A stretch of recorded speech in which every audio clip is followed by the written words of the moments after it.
Hello, I am Archivist Asheron, and welcome to my study. And today, we are back once again to my favorite game, Asheron's Call. Now, I was trying to figure out just now, because it's been a while since I logged on to my Archer character. I think last time we played, I had just gotten them into their society, and so I was thinking today I could do some society quests and see how that goes. But I don't know. I don't really have too much of a plan. The earlier today there was a bit of internet issues, so I wasn't even sure if I was wanting to be streaming because if the internet's being all iffy, you don't really want to be trying to stream during that. But it seems to have cleared up. Now, what I was thinking is that I don't have very good weaponry. I mean, this is pretty much the best bow I've gotten so far because it's pretty decent. I mean, decent melee defense, damage modifier. It has slash rending on it. It's pretty alright. Which actually, now that I look at it, it's kind of odd that this has slash rending instead of resistance cleaving slashing. Because this is a quest weapon, and usually quest weapons don't have rending. But either way, we're just gonna ignore that. I do have some missile weapons here that are halfway decent. I've collected these on my two-handed person in preparation for this character getting higher level. And so we have with this one that has decent elemental damage bonus, decent modifier, pretty good melee defense modifier, but also missile and magic defense, which is pretty huge. I mean, it's small percentages, but still pretty nice. And the buffs aren't bad. I would like a defender buff, not just a cantrip of defender, but the cantrip is definitely good, especially if I can get buffs from the buffbot character that I've been working on, but have not gotten up to a good enough level just yet. Um, but that's good. That's a pretty good one. That would take one of these. The issue is I have two bows in here, or a crossbow now. Neither are bows actually, but we have two piercing weapons in here. This one with legendary coordination, pretty decent, because coordination's like my main stat. And this one has good modifier, for crossbow. 160 is pretty decent. And then had, what did this one have? I think this just overall had decent stats, although pretty low melee defense modifier. So we're gonna hope we get this one, because that's, better elemental damage bonus, pretty much the same damage modifier percentage, even with uh much faster speed. But yeah, this one has the legendary coordination. It has Aura of Crackstone's Will, which is the level 7 melee defense modifier, which is really good. Its base melee defense is really low, but I could probably tinker that, although I probably wouldn't. Who knows? But either way, if I can get some bows rended, that would be huge. Because I was thinking the issue with a lot of things would be that I would need to use these files in order to make them, like, make any quest bows actually efficient if they don't have rending.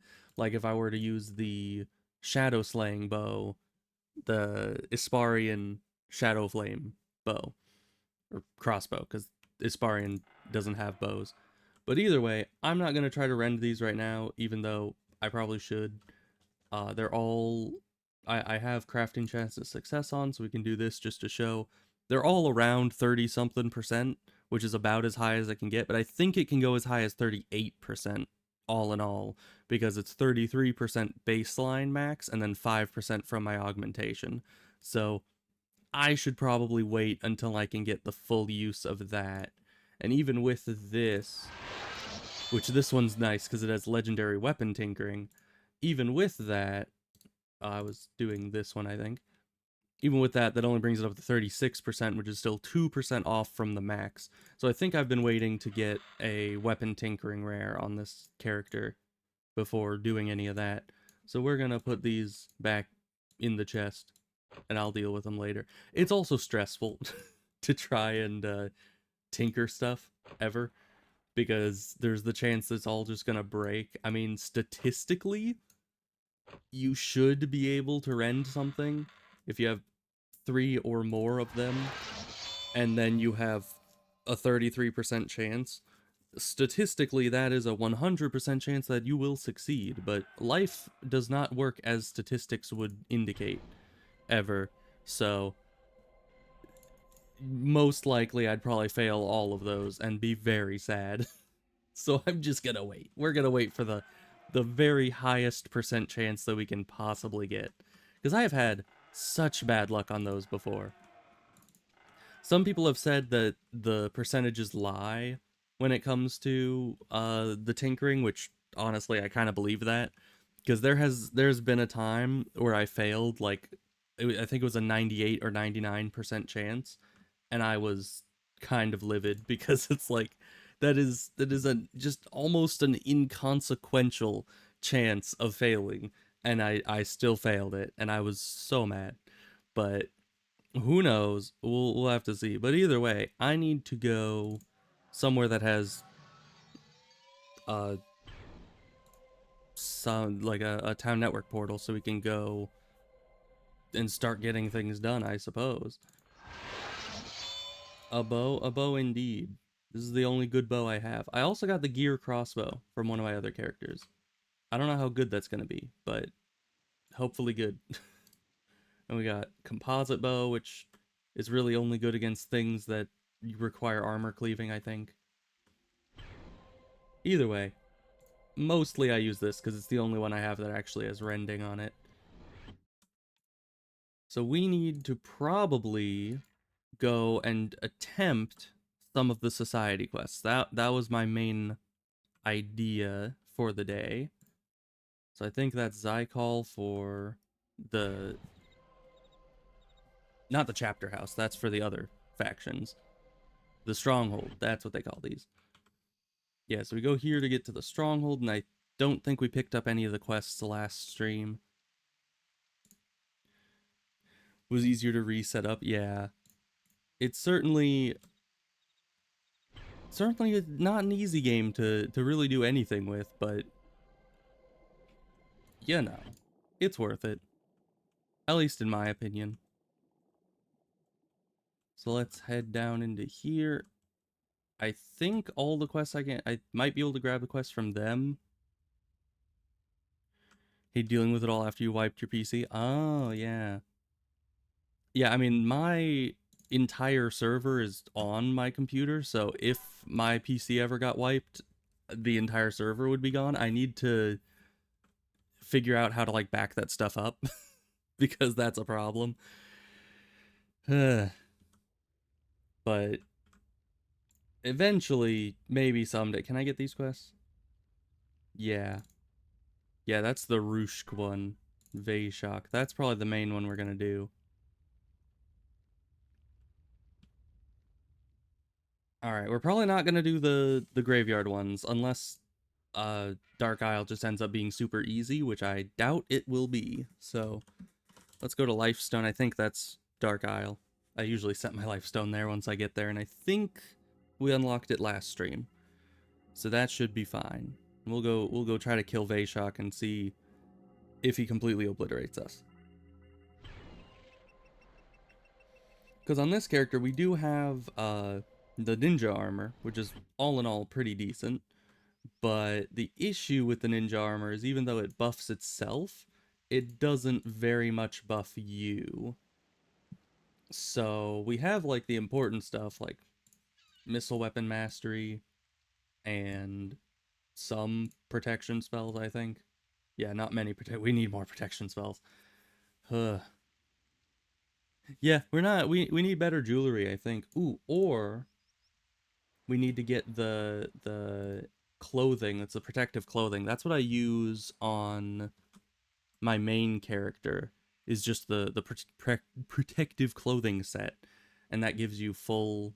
Was it level 7 or level 8 protection? I think level 7 protection spells, and that is pretty efficient. You know, 2 equipment slots just to get all your life magic buffs out of the way. That's pretty decent. But then I also need all the. I don't think they're Banes. but all the life magic cantrips as well. So first we'll do this, because this is, anyone can do this one. We give it to the deep, and it throws us somewhere very high above the world. And then we just... I have jump skill in this character, right? Yeah, 525 should be good enough. I should hope. Because, yeah, that's... I know that after a certain point, fall damage... Ooh, ow. Fall damage becomes kind of inconsequential, because you have enough jump skill to kind of survive any fall. But at the same time, why am I even trying to talk to the guy? I can just jump over it, right? At the same time, it's always still scary. Yeah, 179 points of massive impact damage. That's not good. That's not good at all. How expensive is my health? It's not maxed out yet. Neither is my endurance. I have a lot to do. Ooh, I should do the daily on this character. How do I start that? I need to go to Glendonwood. Yeah, I'll do the daily first.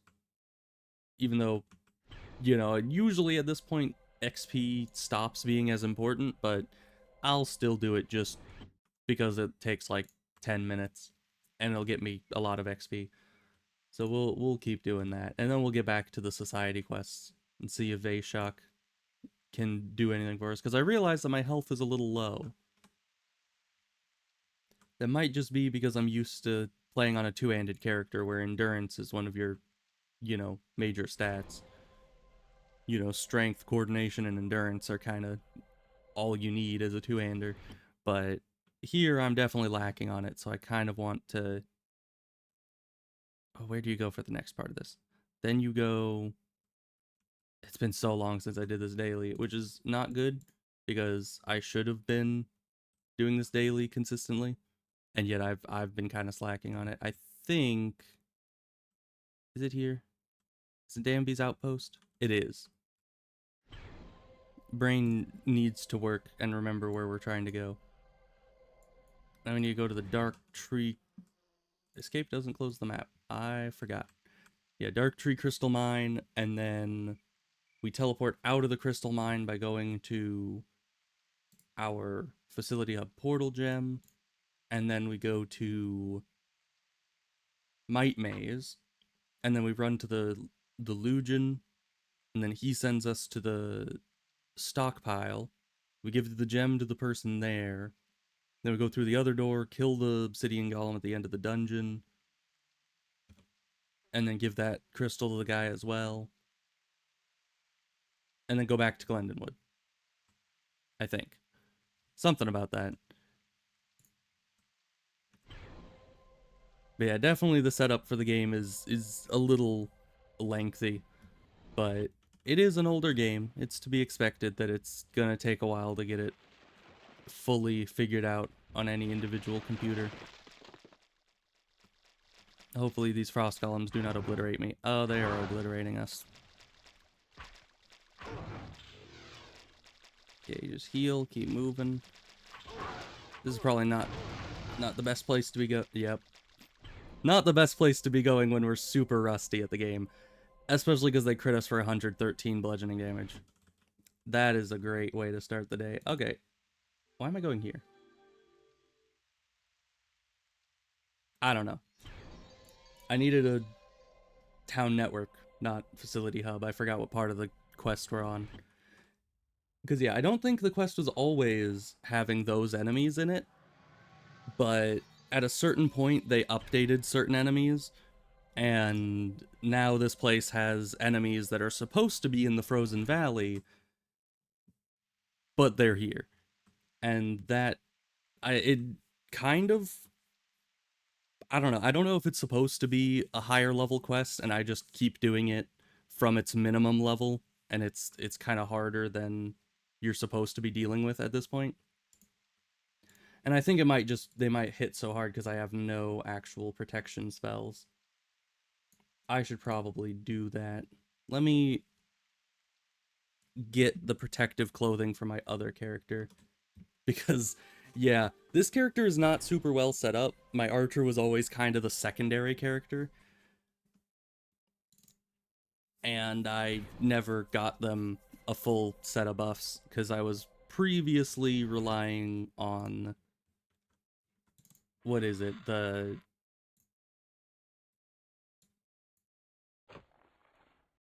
Explorer armor. Yeah, I was using the Explorer armor previously on that character, and that gave us most of our life magic. So since I switched over to the ninja armor, they lost pretty much all their life magic, and that's probably why everything hits us so hard now. Okay, let's go back to the house, grab that clothing, because all this gives us is strength, which we don't need except for burden. So let's replace this with the protective clothing, and that should give us all of our life magic uh, upgrades that we will most certainly need. Why am I even wearing the strength one? Why don't I have like a... I should have a coordination one on. Man, this character is just kind of all over the place. It is also something about Asheron's Call specifically that it's very difficult to just jump back into playing a character. Like, you could play, or like have not played a certain WoW character for probably upwards of a year, and then just jump right back into it and not really be too disoriented. But when it comes to Asheron's Call, there's a lot of nuance in each character, and it kind of, if you take a step back from it, it kind of causes issues. Does this only give us physical protections? I guess it does. Right, because these themselves only give slashing and piercing ward. Yeah, I must have the other... Or no.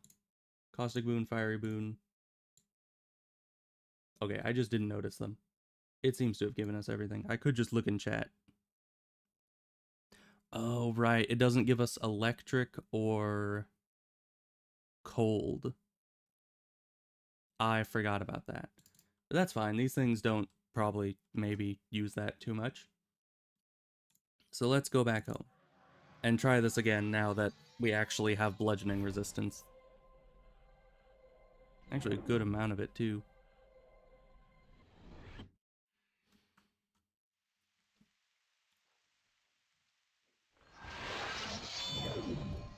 Because yeah, this character is definitely a bit of a mess.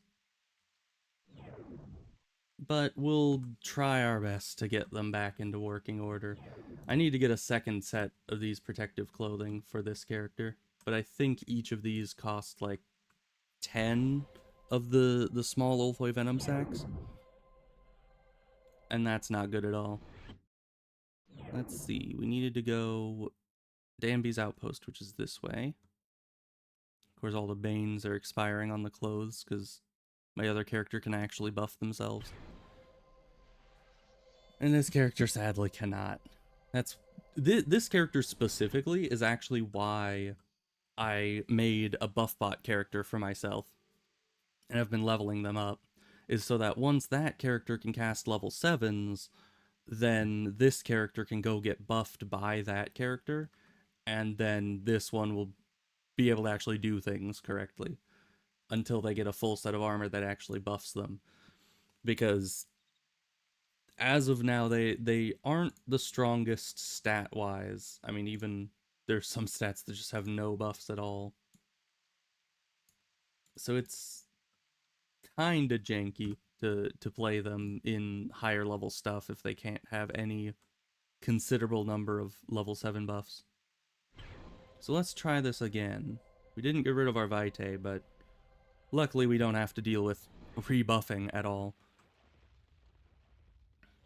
Man, but we'll have to actually tank their hits, I think. Unless we can get them stuck behind a wall somewhere. Yeah, it's more reasonable damage. They were doing like 30 to 40 damage a hit before. Okay, so let's try to get these guys stuck over here if we can. At least a few of them. Let's get our health back up. And these ones aren't wanting to come with us until now.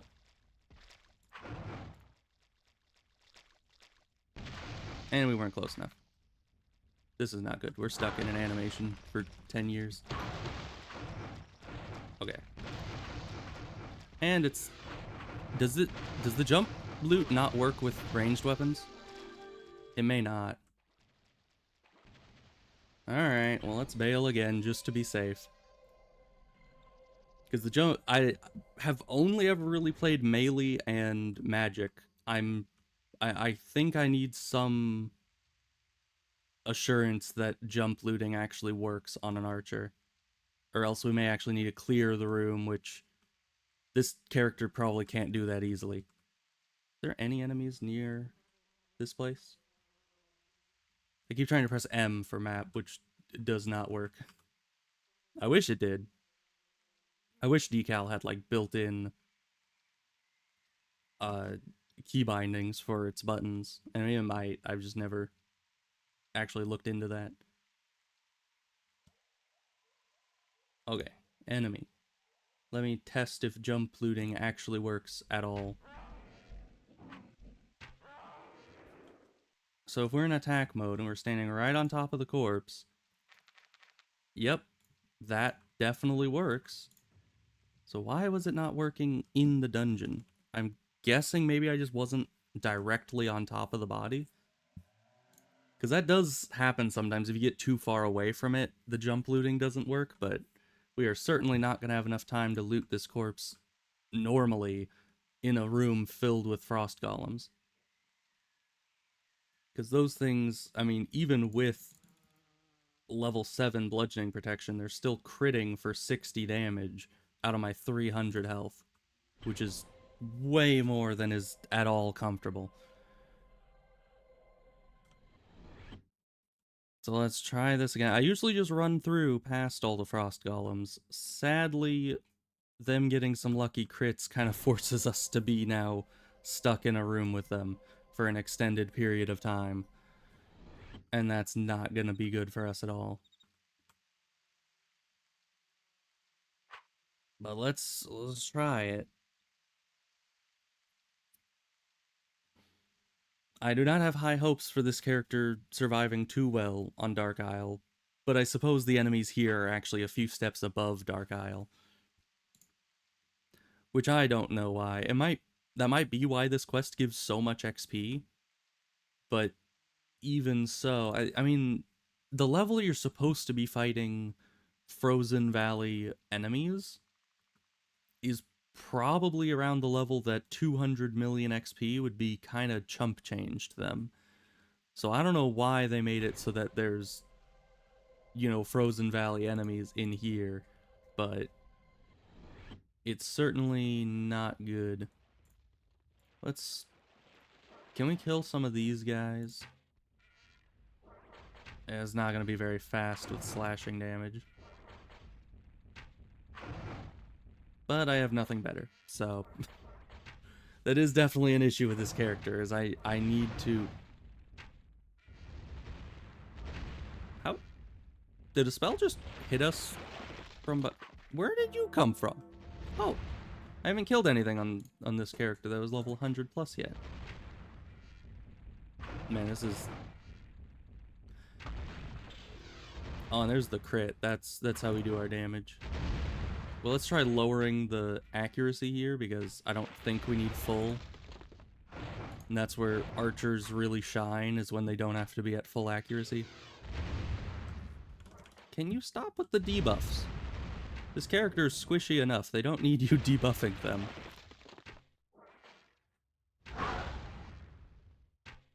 Man, these things love their spell. This guy's just spam spelling. I do not like that. Can you stop? So yeah, I think... Ooh, Ironheart. I think to do any significant damage, we're gonna... probably... Ooh, wait. That was the Artist Crystal. Weapon Tinker... I was just talking about this rare. We were just back in the house saying I want to wait until I get another Weapon Tinkering rare so I could tinker those. Let's see, these are more iron golems. No problem. But once we get to the frost golems, I'm going to want to try to kill them just to see if I can clear out that room just to make it more secure. This guy just has not moved at all.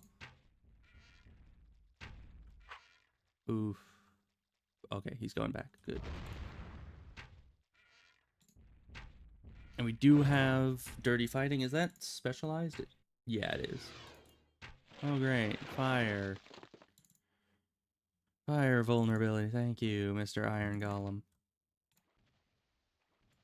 Alright, but it's good we're getting kind of a grasp on where this character is strength-wise.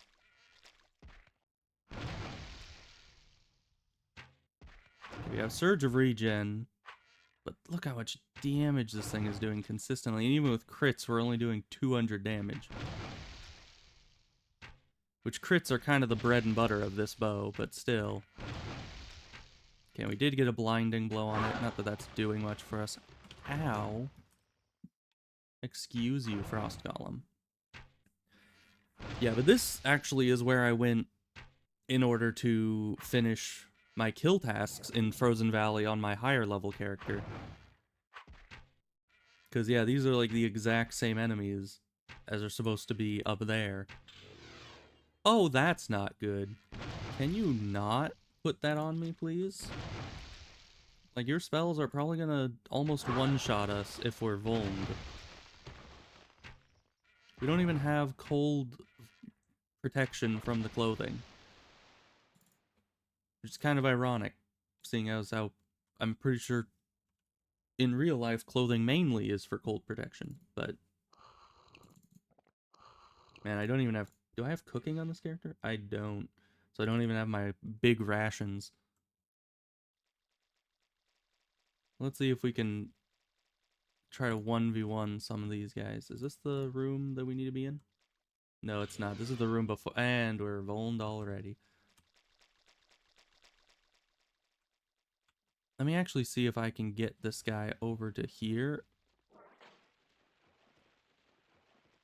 I want to see if I can kind of cheese him at the edge of the... No. It hits the environment too much. And we got this guy behind us. And we're vulned. Luckily, I don't think these guys cast bolts. These guys do. They do. I was gonna say, luckily I don't think the Frost Golems cast bolts, and then the freaking Iron Golem behind us decides, hey, you know who does cast bolts, and who also vulned you? Us. 150 flame arc. And that's with Fiery Boon. Alright. Trying to actually stay and fight these enemies does not work. We cannot do that unless somebody has already gone in and killed them, because these enemies are way over leveled for this dungeon. I thought this would be just quick in and out, do the quest, get some XP, carry on to what we're supposed to be doing, but this quest is turning out to be a lot more of a chore than I'd originally anticipated. I mean, this character's always been squishy, but yeah, trying to fight those enemies on this character is not my brightest idea, I suppose. But let's head back there. I'm gonna have my two-handed character, who I know can beat these things, go in and wipe them out. Though now that character doesn't have their protective clothing, but they should be fine. They're pretty beefy. Hopefully. We'll see. We'll just see how deep this rabbit hole of these high-level enemies gets. Because, yeah, I mean, Iron Golems usually aren't that much of a problem, because their stats were never fully updated from when they were, what, level 60? Which is still kind of ridiculous that they went from level 60 to level 160. I don't know why they did that, but either way, they never fully updated their stats, so usually the Iron Golems aren't an issue, except for their spell casting, which they cast level 7s now. Both level 7 Vulns and level 7 Bolts. But yeah, the thing... I don't know if the thing that got us from the Frost Golem was a bolt or a ring. Or not a ring, but like a wall spell, because I thought they only cast wall spells. But evidently not. So let's go get our two-hander, clear up through all the frost golems, because those things, although the respawn time was pretty horrific. I mean, the reason that we died there is because we were sneak attacked by iron golems we'd already killed. So I'm not sure if that'll even help us, but we'll try our best. Because yeah, this dungeon, as I said, usually isn't an issue, but that's usually because I run past them so quickly that they can't kill me before I'm into the next room. But we kind of were too slow, and they got some lucky crits, and we need to rebuff this character. This is just a great combination of things going on. Which I guess makes sense, because the clothing we transferred over was running out of buffs, so obviously this character would also be nearly out of buffs. But that's fine. We should be able to rebuff pretty easy.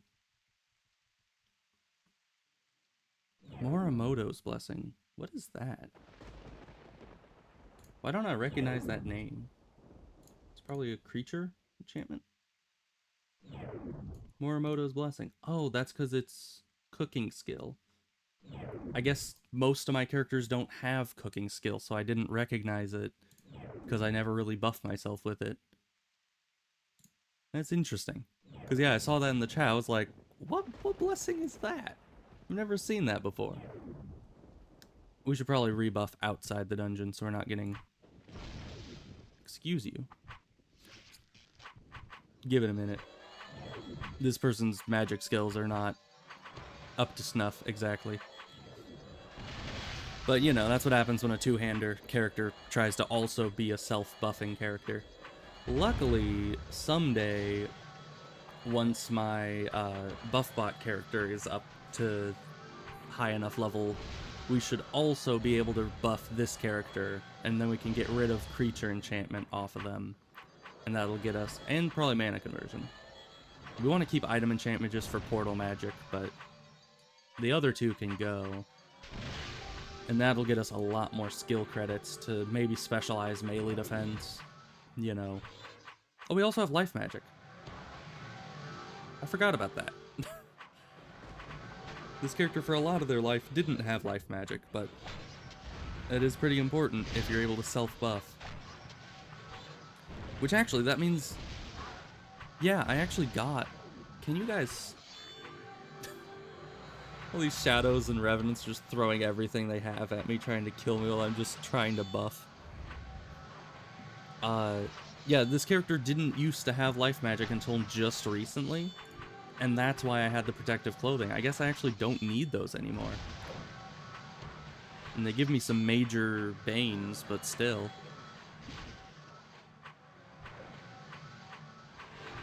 I'm starting to think it would have been more peaceful to just rebuff inside the dungeon.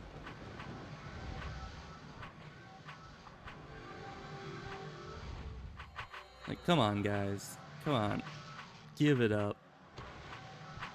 You're making this a lot more of a stressful rebuffing endeavor than it has to be.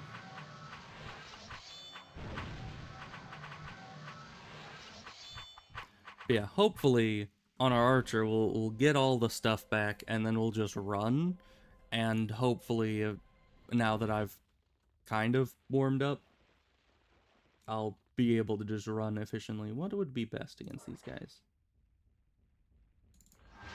I don't know, this is my go-to weapon for pretty much everything. Alright. Yeah, we're doing a lot more damage on this character than we were on the archer. We need better weapons for sure on them. Oh, we haven't actually done anything on this character for a while either, so we get a free rare here too. I really need to go onto all my characters I haven't played in a while and go get all their rares done.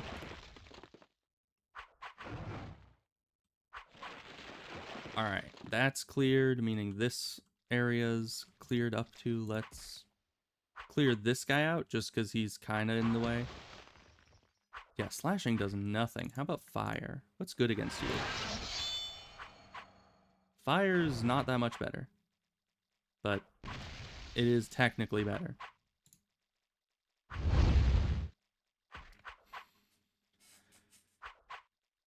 Yeah, that's another reason why these things are so difficult to deal with, is I don't know what's good against them. Probably bludgeoning, but I can't be sure about that. So we cleared up to this one. Let's get our archer back in here.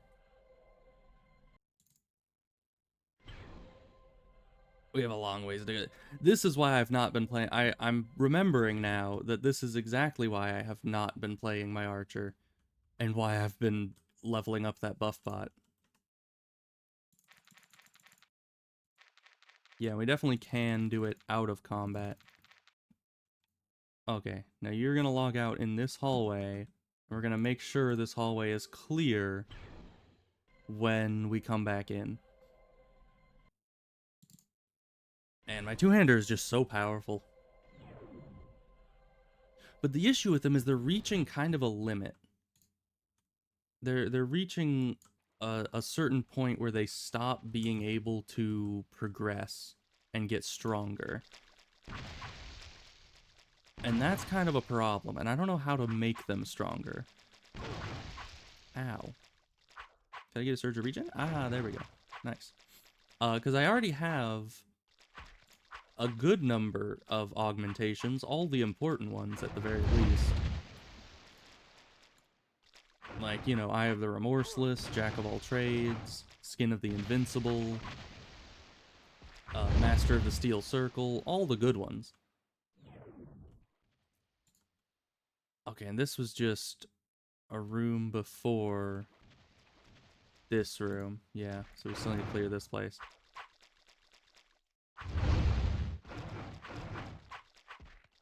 Yeah, we'll just attack up because they're tough enemies. We want them to have less hit chance. Yeah, these things are tough even for my main.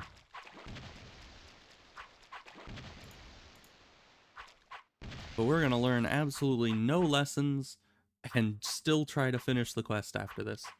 Because we are a glutton for punishment, apparently. And it gives a lot of XP. We need that XP so my archer can get more endurance, so they have more health, so they can survive more 150 damage firebolt crits, I guess.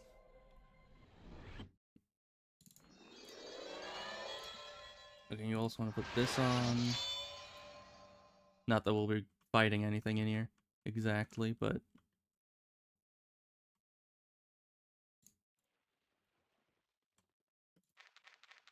yeah, see, now this works. I think we just weren't fully on top of the body last time. So, now we're... Once again, we don't have any buffs to get back. We have Vitae, but not much. So, I am going to keep my hand over Aphislassal Portal Gem, and we are going to continue. Okay, these are just obsidian golems, so we're fine. Yeah, and of course the obsidian golems do almost nothing. I mean, look at that. They're wimpy. I don't know. It seems very odd that they put those golems in there, especially because I think this used to be a level 80 quest or something. Why am I going further down? I don't need to be down there. I need to go this way and then into Might Maze. There we go. And then we're running up to this guy. In the meantime, we're going to spend what XP we have. Unless I was saving the XP for... I'll take this. Maybe I was saving the XP for augmentations? But I feel like we kind of want max endurance and health before focusing on augmentations. Because that is some important amount of durability. I mean, we do have missile weapons at infinity and coordination at infinity, but there are some other things that are very important. Like maybe magic defense, endurance, health, probably more stamina, just for more healing kit uses. But first, let's see. This is 41, and this is endurance divided by 2. So we need this to be double of this at all times. So if we up this, to something easy to double, like 100 million. And then we can just keep putting this up. Yeah, it's about double. And that got us up to about pre-Vitae health pool. Nice. Which I guess means that we upped our overall health by about 6%, which is significant. Because this is 6% lower, so that's probably good. We're probably going to have like 320 by the time we get our Vitae back, which we will from the completing of this quest. Did I get... Yeah, I do have the avoid crits one. That one's very important. Numbers-wise, it does not look very impressive because it's just 25% of crits, where crits are already like 5% of enemy attacks, or less, probably. So it seems like it wouldn't be all that important because it's 25% of 5%, but it's actually pretty significant. I see it a lot in the chat that, you know, my augmentation has stopped me from taking extra damage from a critical hit. So that's good. And we have the imbue one, which is important. Missile weapon skill, probably the most important one. Give this to you. Then we need to go here.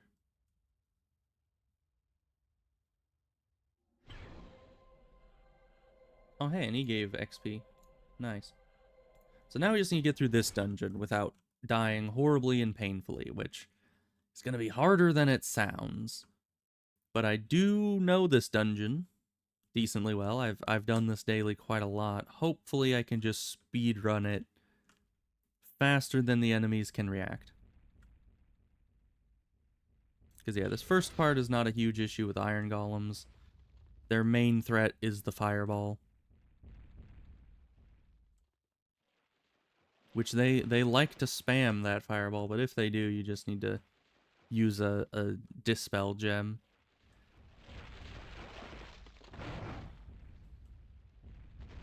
Because yeah, even the fire attacks don't have any real effect if you're not vuln to them. Okay, now we get into the water golem area, where hopefully this protective clothing will work its magic. Let's just preemptively dispel. We did have Gossamer Flesh, which is good to get that off us before these things hit us in melee. Okay, now we go around this. That gets us our first respite point, because they can't get around this bend. So we heal up there, then head this way.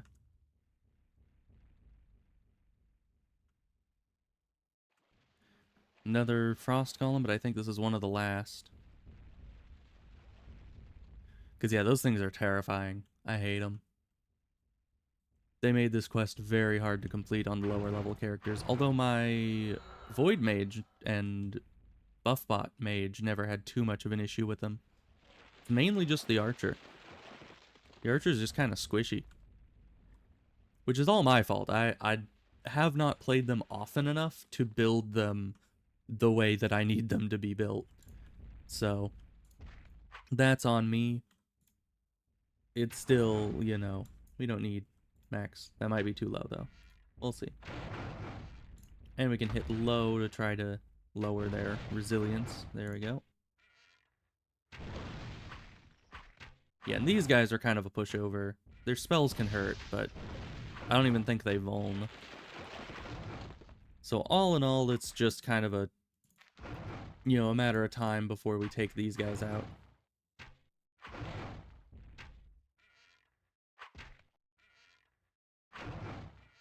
Got unbalancing blow, traumatic blow, and then go middle. And of course this weapon doesn't do much damage to them, unless it crits, so we basically just sit here and hope for crit damage. There's the item we need.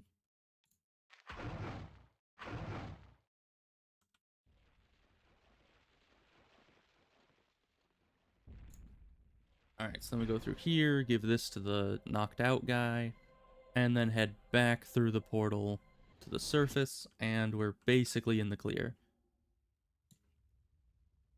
Because then it's just one more dungeon that we run through, and then we pick up another crystal from a chest, and then we head back to Glendenwood and turn in.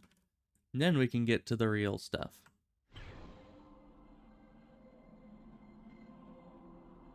We have 325 and we still have 2% left. Nice.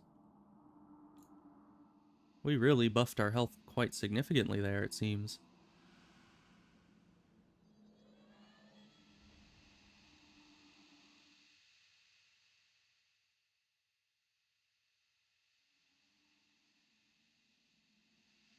So we run through here, kind of keeping right, approximately. And then you go left here, jump down.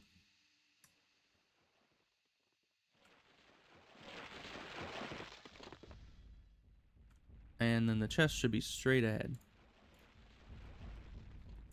Grab one of these, and then we just get out of here however we can. I didn't want to waste an Aphes portal gem just leaving there, because obviously this character's going to need a lot of them in order to just survive everyday situations. Okay, but we got the last crystal. We go to Glendenwood and turn this in, and we get big bucks. And then we go to Dark Isle and see how much more Vaishak is going to obliterate us compared to those. But I don't know. Dark Isle is one step lower than Frozen Valley, or actually probably like 3 steps lower than Frozen Valley. Because definitely Graveyard is harder than Dark Isle. Frozen Valley is at least harder than Graveyard daytime. So I don't know. Frozen Valley is like right up there with places like Tutu. It's a pretty tough place. It's easier. I think it's one of the easier of that bracket of zones, but still, place is not to be trifled with. Of course, neither Tutu or Frozen Valley can compete with Hoshino Fortress. It's Fortress, right? I think so. Because that place is absolutely terrifying. Alright. Yep, we're up to 331 health, which is better, I guess. Still not great. We're going to be working on getting our endurance and health maxed out. I think both of these can be upgraded until about 300 million each upgrade, so we'll keep going until we hit that. And I think all these went in here, so we should move those so they're out of our main pack.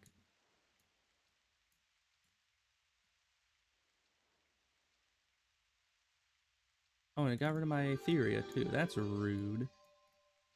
Okay, put my spare bows in there. Let's do that with the other ones.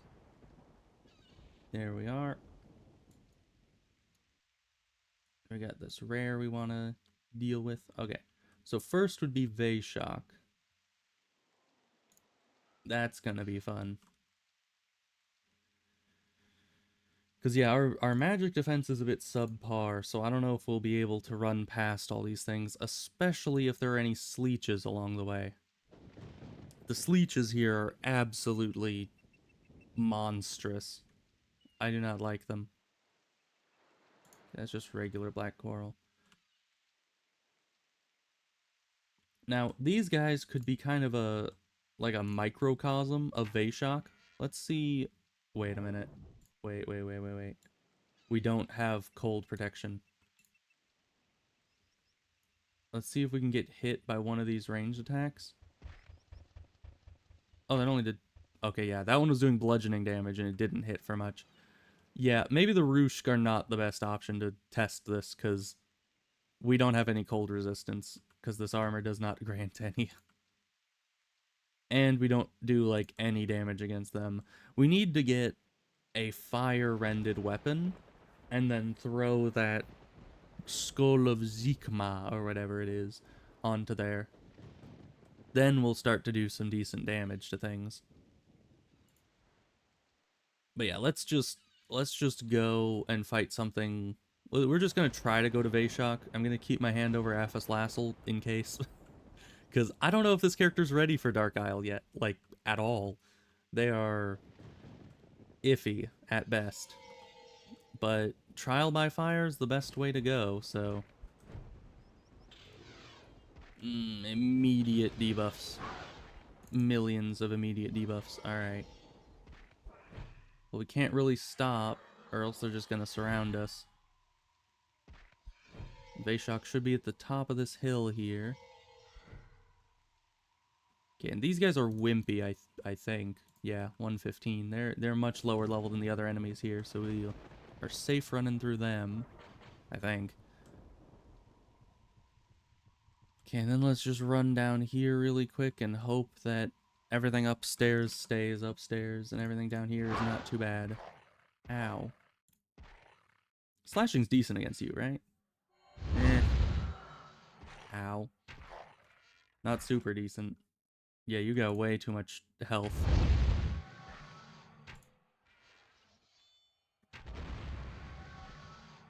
But you're not killing me immediately. How about you? Are you killing me immediately? You're what I really need to know. Oh! Are they just weak to slashing? I don't know.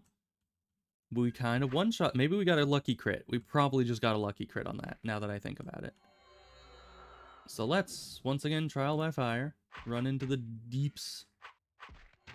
Yeah, you're taking no damage, but you're a shield one. That might be why. Let's see what... Oh, you're all shield ones. Why do you all have shields? Oh yeah, but 700 on a crit. That must have been what one-shot the non-shield guy. Ow. Can you stop coordinating all of your spells to hit simultaneously?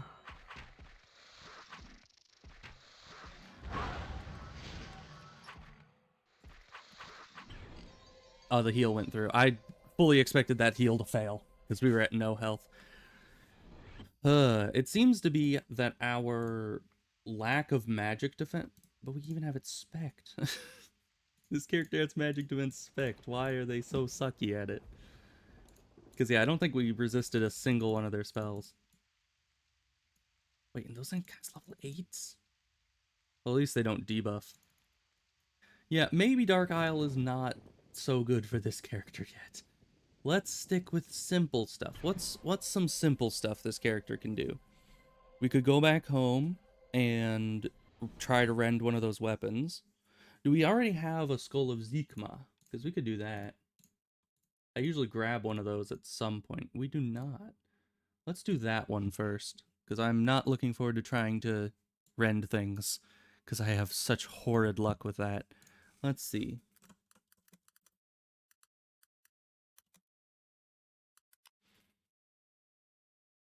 That's the Black Skull of... Yeah, there we go. I found it. What quest is this a part of? Is Lunum's Return? Okay. I don't think we've ever done this on this character, so we'll need to go through that whole thing.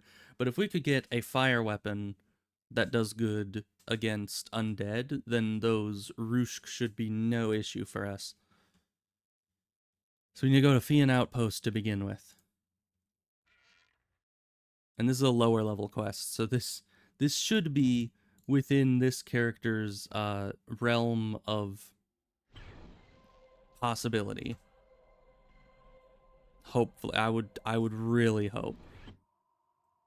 Let's see, is it you? No, it's a different. We need Fian Lail. That's you. Okay, and you need the face paint recipe, which is by Numadira's mansion, which is where?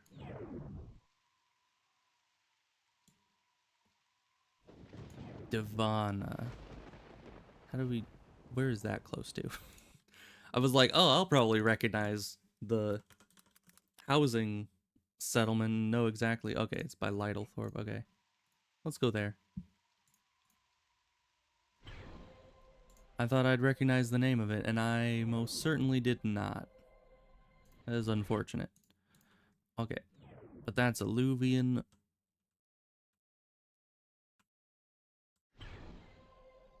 And apparently we need to do this to flag ourselves for the rest of the quest. But we don't need to do this multiple times because we only need the one skull, and also the flagging is permanent for the rest of the quest. But since I don't think I've done this quest on this character before, we'll do the flagging anyway, just to be sure. So we need Divana. Oh, it says it right here in the walkthrough. I was trying to do this without, I guess, looking at the walkthrough, but it said it right there. I should have just looked at that. Let's see. Divana, there we go. And then we head down to the mansion. Right, and this is the one with the storage crates. Am I gonna need something else to... No, that's the bookcase portal one. That's gonna be fun.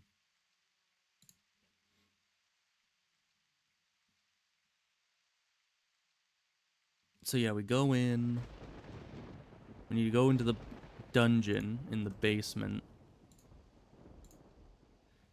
And then we need to find the series of 3 bookcases and use the middle one, and it should teleport us to a dungeon that has storage crates. Then we kill the storage crates until we find one of the recipes. And then we return the recipe to the guy to get flagged for the next part. Why this is the flagging we need, I'm not sure. But we'll just run with it, I guess.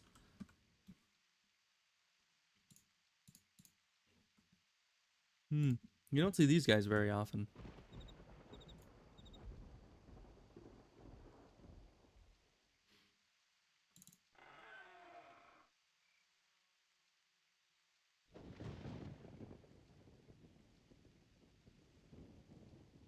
Okay, all the way down in the dungeon.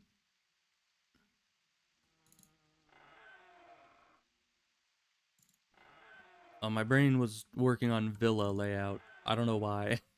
I was just like, oh yeah, you go down the stairs, you open the door, and then you turn right. I think. Yeah, you go down the stairs, turn right to get to the door, and then from the door turn left. But it's very different in mansions. I've never owned a mansion. Not yet. We'll get there someday, and I think, yeah, it's over on this side of the place. Use the middle bookcase there.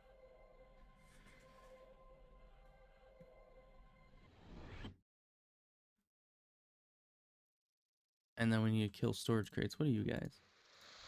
Yeah, you guys aren't any problem, it looks like. They still do almost no damage to you. That's probably because you have a shield. I need a better weapon. I really do.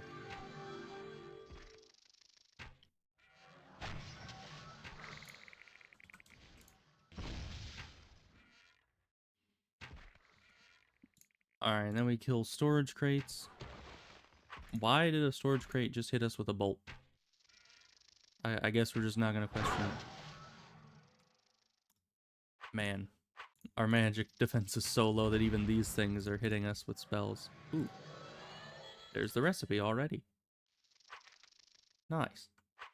Alright, well let's just get out of here. Then we need to go back to the Fian outpost.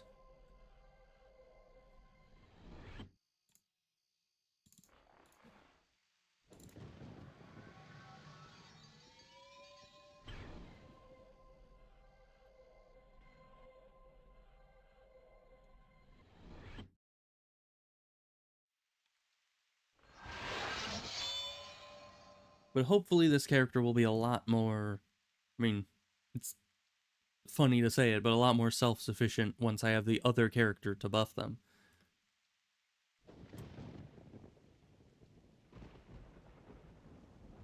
And I think technically they can already buff.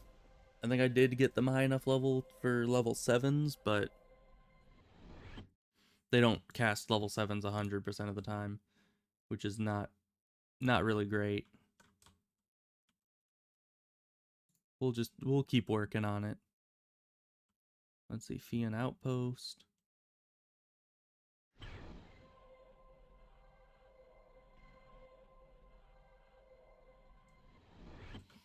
It's this guy right behind us. Give that to him. Then what do we do? And you go to Arwick.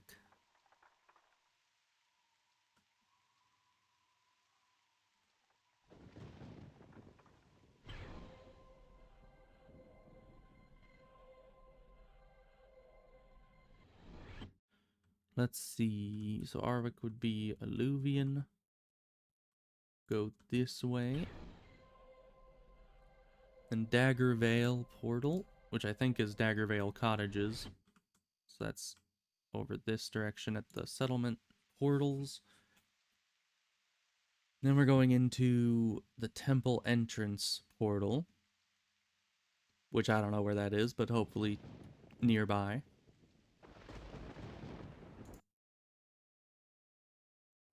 Oh yeah, and then we need to kill Lunum, the 185 boss. Oh, that's just great. That's gonna be good for us. This is a level 120 quest, huh? And I guess she was only like, what, level 180? Yeah, 185. So we're about the same level as her. And we should be able to debuff her pretty easily, but... Ugh. I think the way I killed her on my main character is by fighting her through a wall so that she wouldn't be able to hit me with spells. But here that's not really possible, is it? Dagger Vale, there we are. So who knows if we can even do this. I was like, man, let's just do an easy quest. And then I forgot that there's a boss here that has, what was it, 200,000 health. This'll be easy. I might, let's see. Because this has 160 and 22. This has 160, and then this probably buffs to be higher. I might switch to the composite bow, because that is armor cleaving, and then I can put debuffs through the files onto the boss, and that would maximize our DPS, approximately. But, you know, slashing isn't especially good against undead, I don't think. But it's really all we got, so... Oh, and is this piercing? No, because that's not elemental damage modifier, that's just bonus damage overall, which is quite nice. So hopefully that goes well. We'll see. We shall indeed see.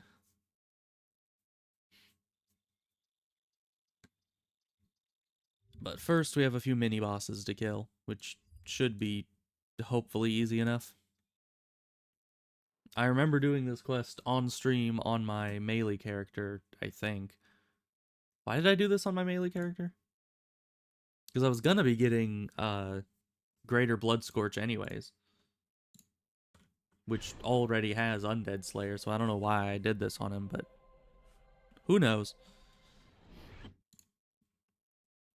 Let's see, it looks pretty linear, but let's read what it has to say. Hug the left wall all the way down. Alright. Sounds easy enough. Let's see. Oh, and these are the same kind of enemies that were in the other place, so they are not much of a problem, other than their spells.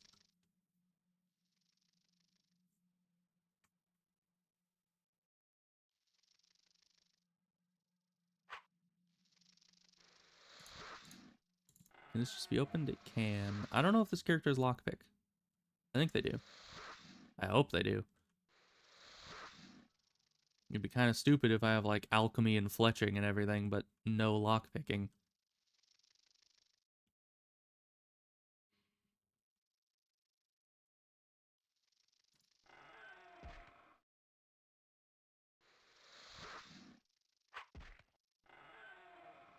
Alright, I think we've been staying left. I mean, it's been pretty linear for a while now, so I haven't been paying attention. But hopefully we have.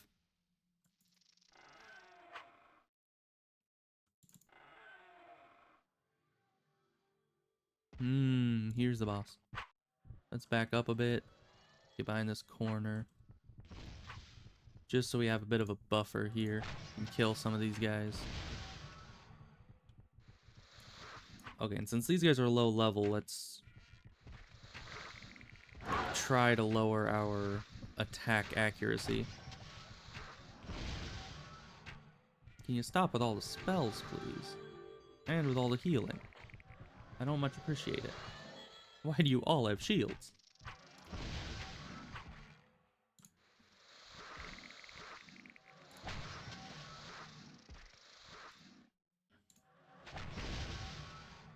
Okay, nothing here seems to be doing a ton of damage just yet.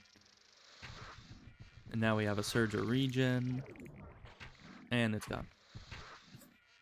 I just had to say something, didn't I? Oh!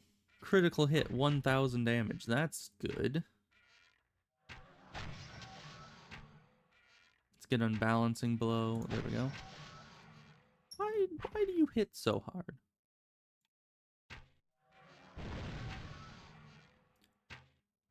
Your spells, they hurt. Can you cease and desist? How much mana you got? Infinite, essentially. That's a lot of mana. Okay.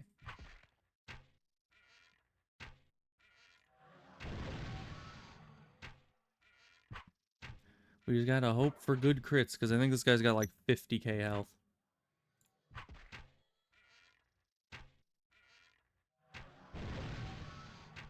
Can I get more surges of regen, please? I'm running out of stamina here.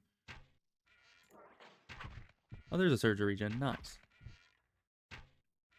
Yeah, so long as the surges actually come out with some regularity, I should be perfectly fine just ignoring him and shooting him in the face constantly. And so long as we get those 1,000 damage crits, we'll be all good.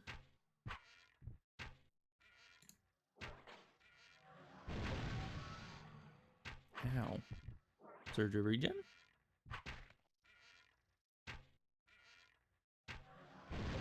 No surge of regen.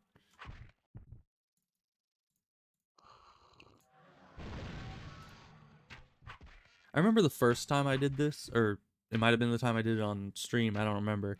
But I think I used the keys in the wrong order, and they ended up... I ended up having to kill this boss again, because, you know, I'd already used the key that they gave, and I needed another one. It was very upsetting, because they take so long to kill. Are you burning through your mana, like, at all? I don't have creature assessment. I think it was kind of a miracle I saw his mana in the first place. I forgot, you can't see. There we go. You're 500 down. If we fought you for like 20 more minutes, you might eventually run out of mana.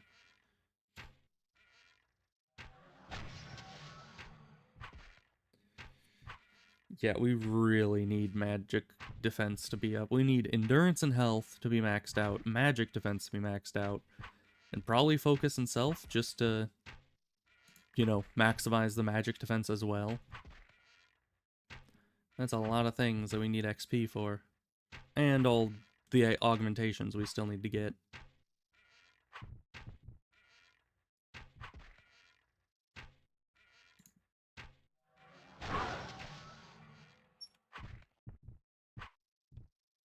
Almost out of stamina, but that's fine. This guy's almost dead as well.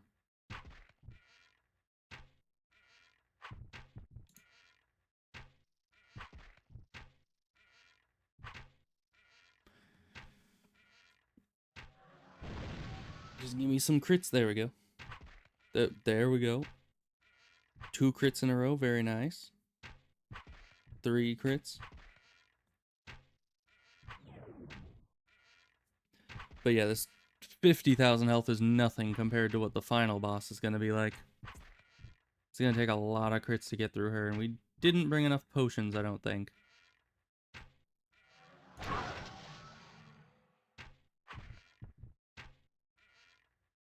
Please die before I run out of stamina.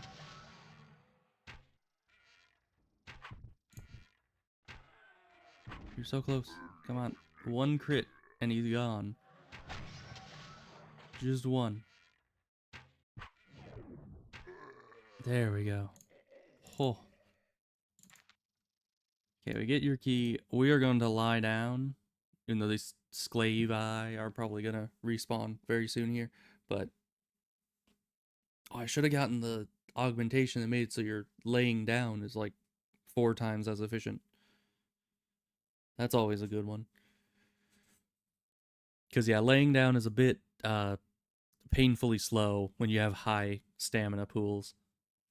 In the early games, it goes pretty quickly, but yeesh. So let's see. Yeah, we'll need to kill Lunum. Got 200,000 health, which I think is about 4 times what that guy had. Yeah, that's gonna be a thing. And she casts Brain Freeze, Decrepitude's Grasp, Depletion, Plague, Scourge, Siphon Creature Essence, which won't affect us because we're, we don't have any actual buffs on us. Maybe we should have gone and gotten buffed. Now that I think about it, maybe we should have gotten buffed before coming in here. That might have been smart. Okay, we still have arrows.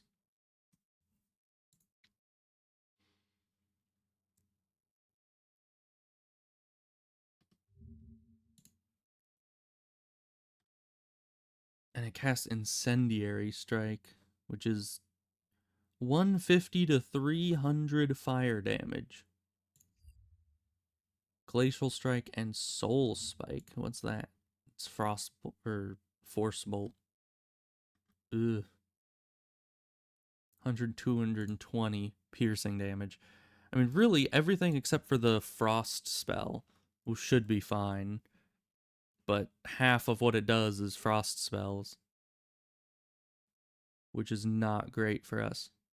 But it doesn't seem like it has any bolts. At least on the wiki it doesn't. It has ring spells, but no bolts. So hopefully... And, I mean, it does have bolts. I mean, it doesn't have any debuffs. That's what my brain was trying to say when it failed at saying that. Because, yeah, it definitely has bolts. I was just talking about the bolts that it has. But it does not have any such debuffs. So we should be alright to face tank the bolts. Right, we need to find how to open this. Can it be opened from here? I remember there was a gimmick to this. It was a way through these. Let me try next item. Lever. That's inside there. Okay. This also cannot be activated from here. Can you guys please calm down? I am trying to figure this out before the guy respawns. Which he most certainly will very soon here. Well, let's see.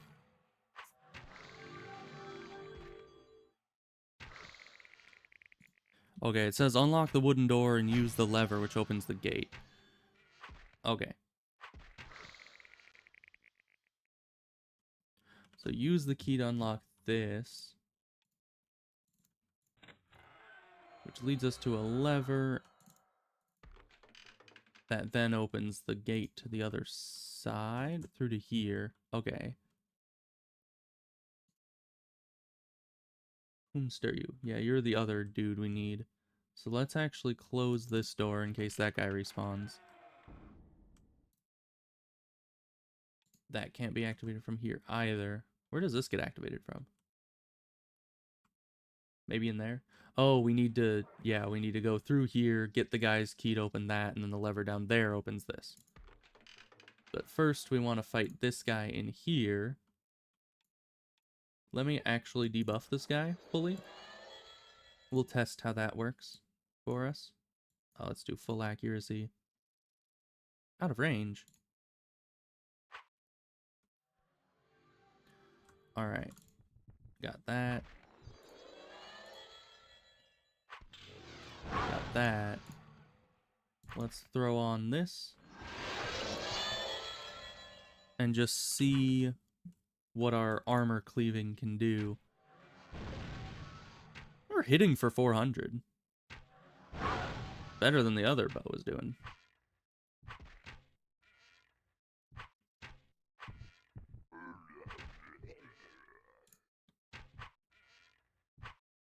I should have stayed lying down for a bit longer, though. We are already out of stamina. Oh, but we also have the big stamina potions. Nice. We'll definitely need those.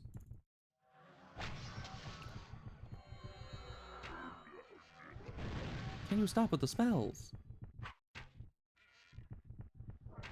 We're doing good damage, though. How?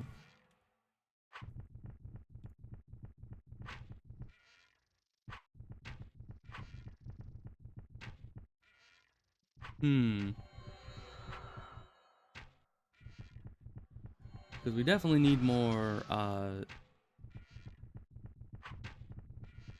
Oh, I'm at max power. That's why we're not doing as much DPS.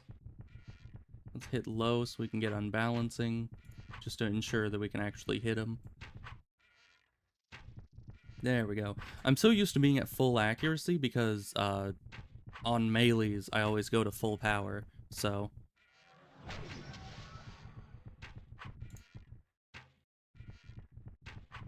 But this guy's dying faster with the armor-piercing bow. And I think those debuffs should last 5 minutes that we put on him, so...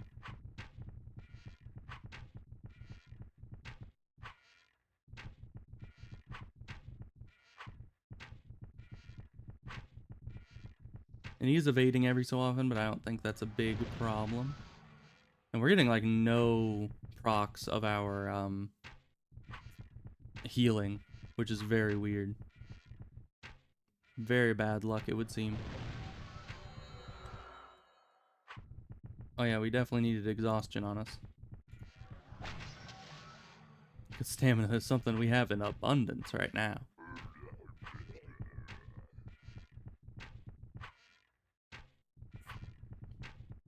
If we get a few more crits, we can probably kill him before... who am I kidding? We have a lot of health to burn through and 20 stamina.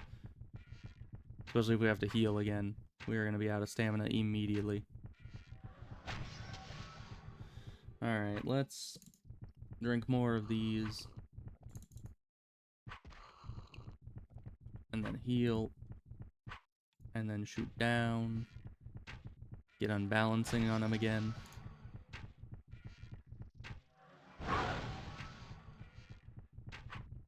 Oh, we're getting good crits.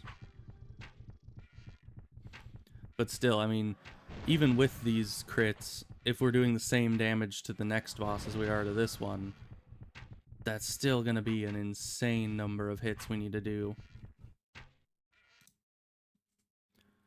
Let's get rid of that. And we barely survived. Sweet. Now we are going... Oof.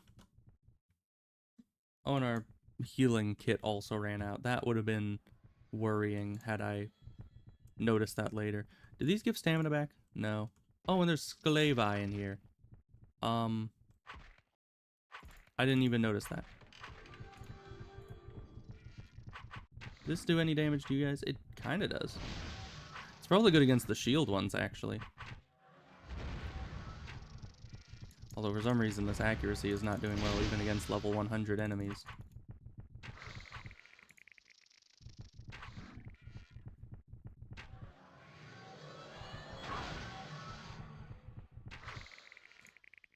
I was really hoping we could just lay down. Man, yeah. It does the same damage against the enemy with the shield as it does the enemies without the shields, so that's good.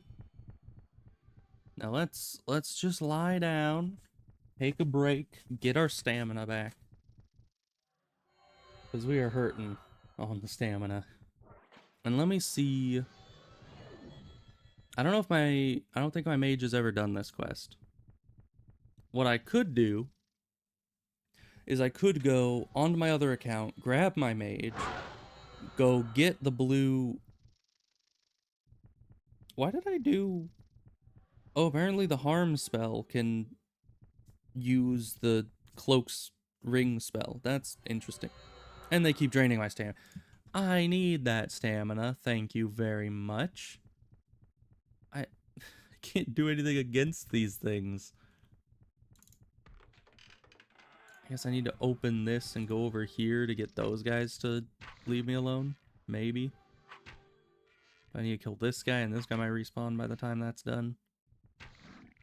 But yeah, I might bring my mage in here with some extra stamina potions just to restock this character. And none of them are giving up, are they? We can't stay over here because that door will close eventually. They just keep draining me. What am I supposed to do? How am I supposed to get my stamina back if they keep draining my stamina all the time? I mean,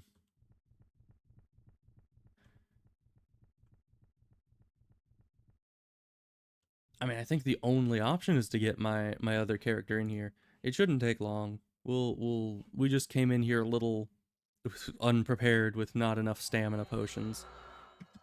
So we'll just have this one laying down. Not that that'll do much for us.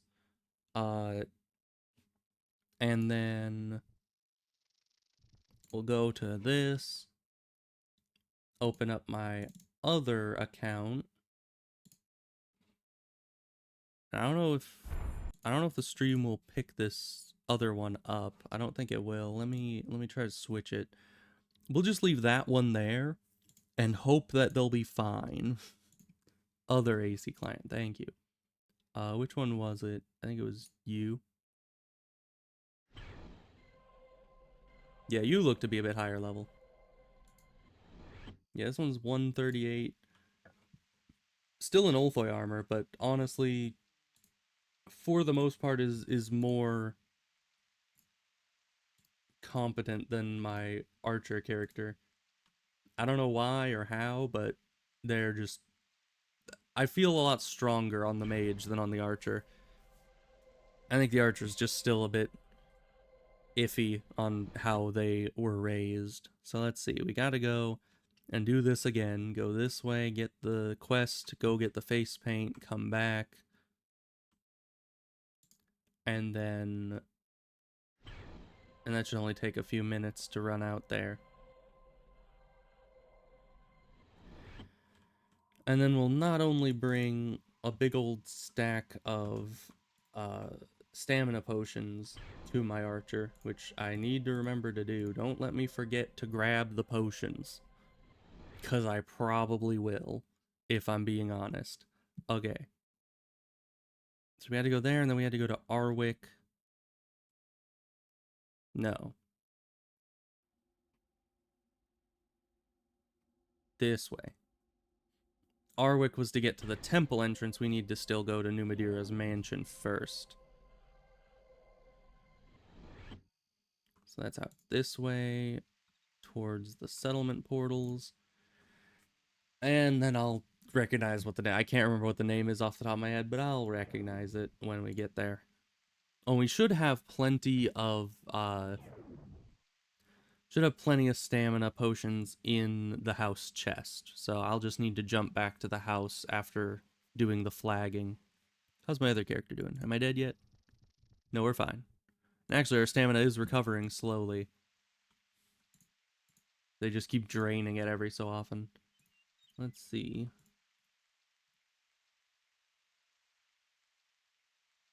Not Darrowwill.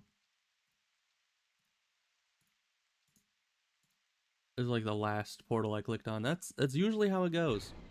It's always the last portal you want to go through.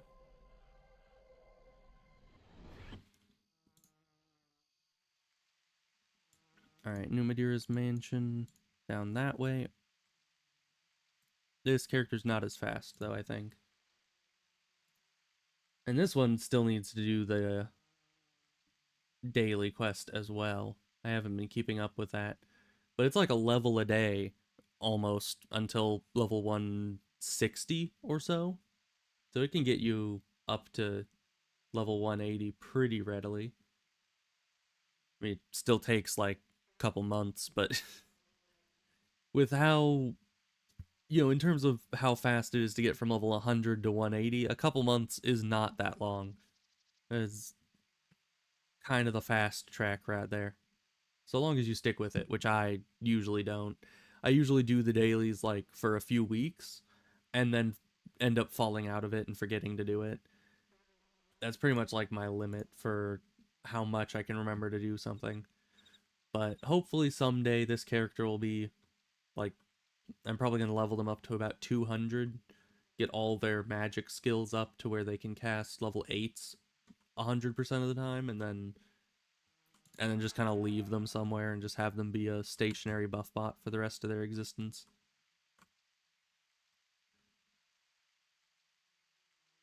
And I mean, not entirely. I do want them to be like a secondary character so I can do things like this, where if I have to run an errand while my other character's busy, I can just jump onto the second account and run the errand at the same time. Or just moving my first characters so they don't get put as AFK and logged out. Because I don't know if you can log out in that dungeon. You probably can't. Let's do this again. I think we can cast these level 7s. Probably. Are we buffed? Yeah, we were still buffed for half an hour. We're good.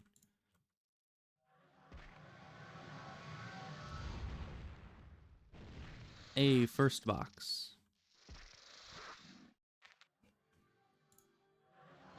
Alright, and then I don't know where your life stone is, but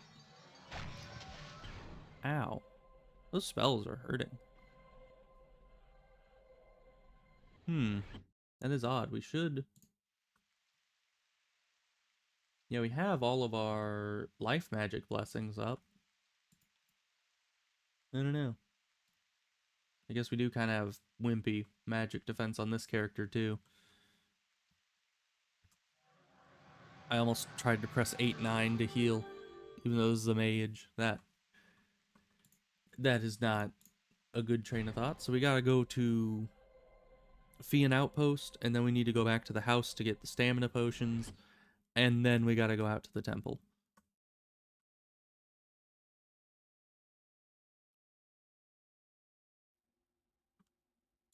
Fian Outpost.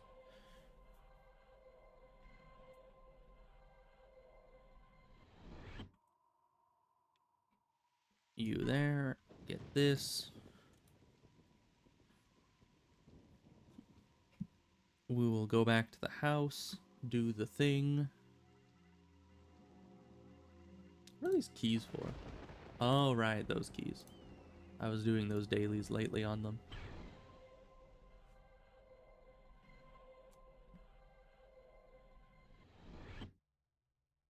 Oh, this isn't the main house. This is the second account house. Right. Luckily, the main house and the second account house are pretty close to each other, and I think I gave this character permission to go into the main house. I hope so. So let's go to the main house.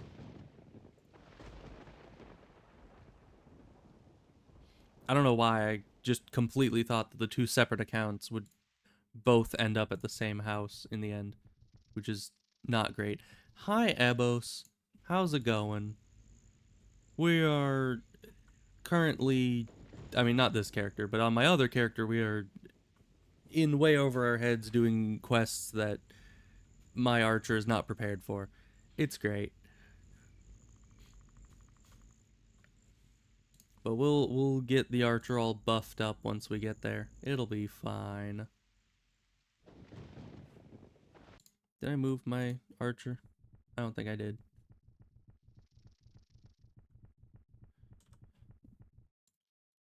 Oh, you're almost over the cold? That's good. I do not like colds. They are the worst sickness by far. You know, it's funny, pretty much everybody I know just got like a cold around the same time. Which is kind of bizarre, but I mean, it might be cold season. I don't know. I'm probably going to get a cold next, which I'm not looking forward to. It's locked. Okay. Let's see. Slash house storage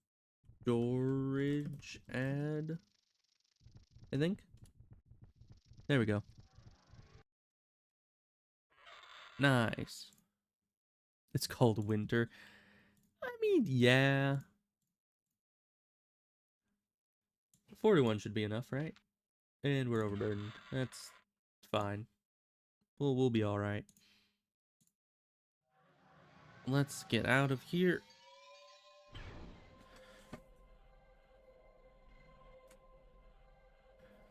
But you know, in terms like in the context of colds, it's easier to say cold season than it is to say winter and just assume that people would know that that is, you know, the season that people get colds most.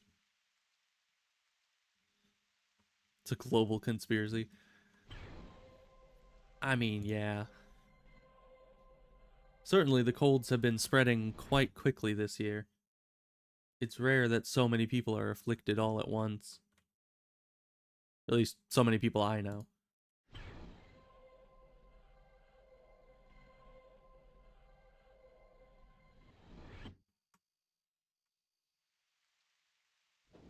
Got any more writing that I did, which is good.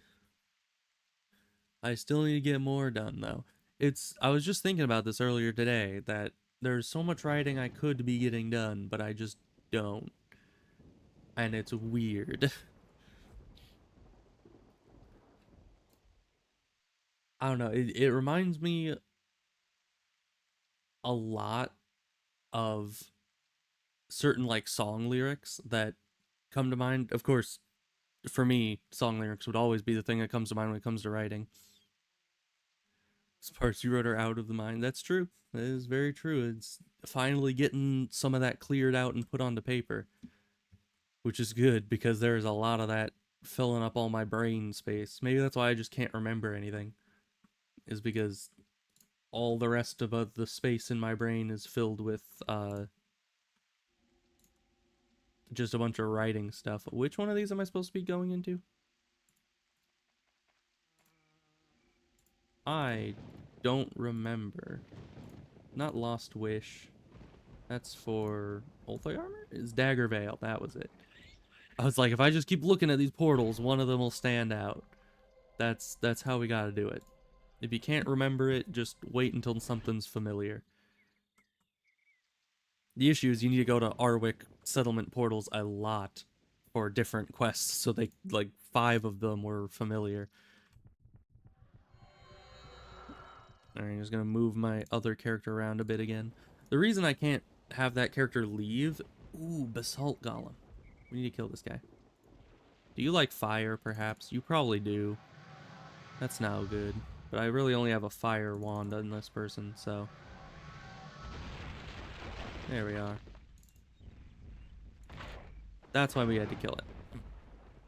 Big ol' Pyreal Nugget. For free. But yeah, anyway. Song lyrics. Because yeah, I listen to music a lot when I write. But there's this one song, I think it's called Toxic Thoughts, by somebody who I can't remember the name of. I'm not as good at remembering the singers' names, but in that song, the lyric that comes to mind is the one that says like, I float along a stream of words unsaid, choosing not to cast my net. And that's very much how it feels when it comes to writing, is like, there's a lot of words that I haven't written that go through my head on a daily basis. Like I pretty much always am thinking about writing and stories and all this stuff going on, and I just don't write it as much as I think it, which is weird. Also, I feel like this window is... Oh, this window is a bit weird because I have the non-streaming UI setup. That's why this, like, the mini-map is off the side of the screen here, and this thing is being blocked up. The chat is being blocked by the chat. That makes sense. Alright, well, let's get in there. I think we just had to, like, hang left. Once we're in there, Archer will let us into that main room because they're in the one room that has the levers to open it all up.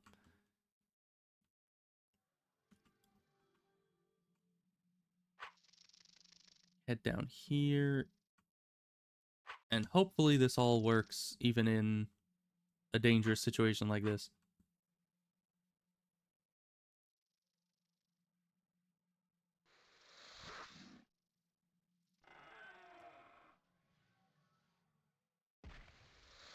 This way.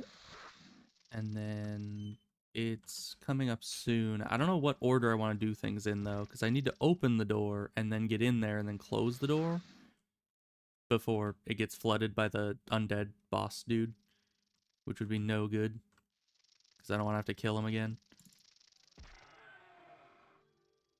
But I also don't know how long the archer can just be left AFK as I go and open the door on my other character.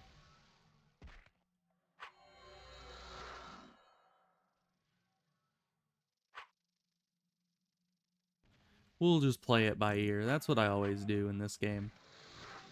And it usually gets me killed. So, that's great. Let's get up to full health here. Let's throw an attack over there, see if we can't get their attention. Ah. They're ignoring me.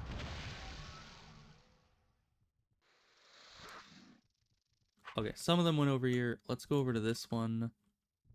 Go into this corner over here to get them all to move over to this side where they might be blocked by the wall. Not getting blocked by the wall very well. Can I hit you from here? Probably not. Oh, I can. You guys, like, move out of the way. We need that undead. I don't care if the Sclavis get in. We need the undead guy to not get in. Oh, we got a rare. Look at that. Don't mind me. Just gonna grab that real quick. 1 second.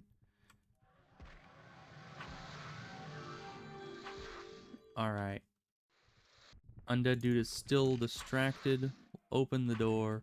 Move on in. Close the door. Only a few Sclavis got in. Good.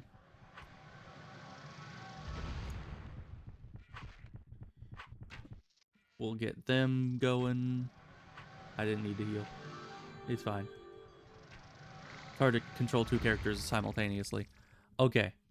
Good. We are here. The door is closed. We are inside. So we can give me the potions I've been trying to get to myself. And then we needed to do something. Let me first switch from the Asheron's Call to the Asheron's Call on here. Why didn't it switch?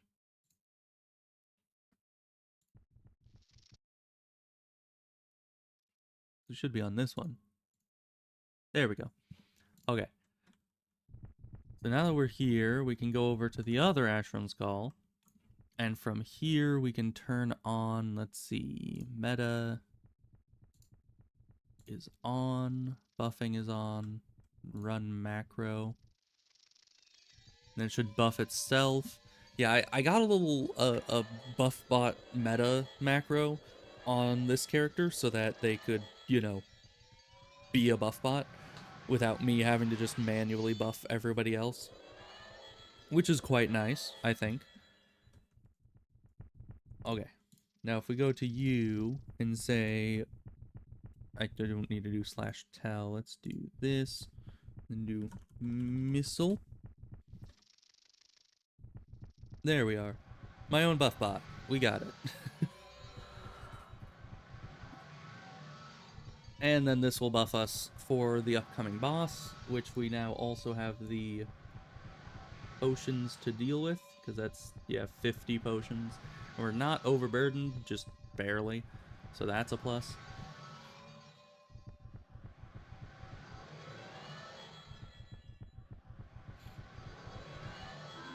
So what we'll need to do is go out this door, and then to the left there'll be another door. We go in there, pull the lever that'll open this door, then we go down there, and I think that's where the boss is, approximately.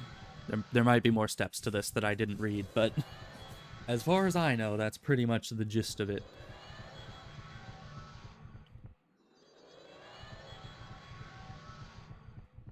But with all these buffs, we should be a lot better prepared.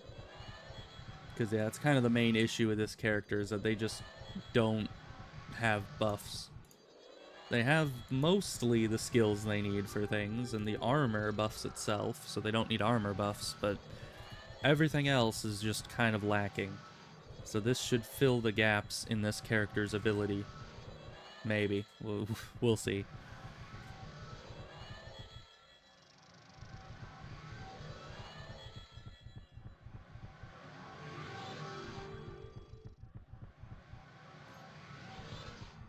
Alright, this will give us also all our life magic buffs, including cold, which will be a big help. But the main issue with the buff bot as of now is that they only have 1 hour buff. They don't have any of the augmentations yet to increase buff duration. Eventually they will, but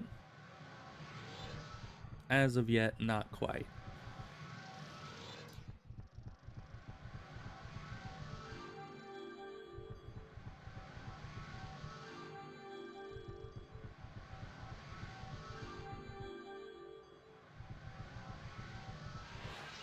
Almost there.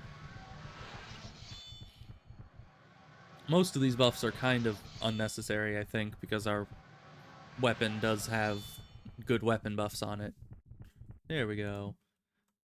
Alright, now you can turn off the macro and log out, I guess.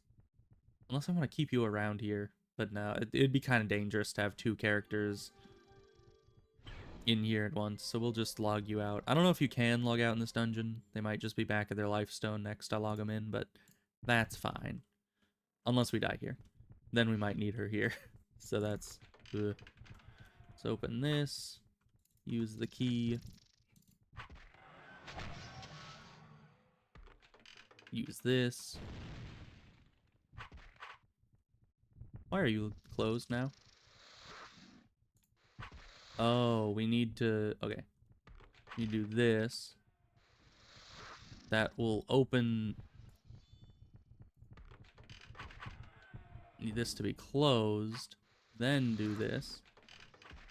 Because it, like, opens both the doors. In case this one had already closed. But since it was open, it did the thing. Yeah, there she is. Yeesh. Let's clear out the rest of the room here, if we can. She is probably going to obliterate us. But I have faith that maybe this will go better than I think.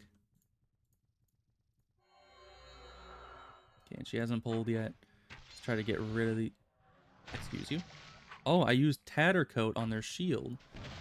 Because this weapon has Tattercoat. I forgot that was a thing. Oh, you guys are high level Sclavis. That's no good.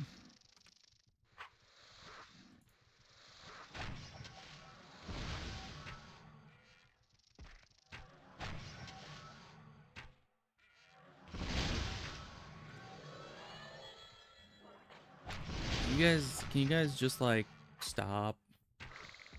Just die, please. Thank you very much. I would appreciate it. It's kind of cool that that can just debuff them like that. I never really... Oh man, with Tattercoat, that did 400 damage. Jeez.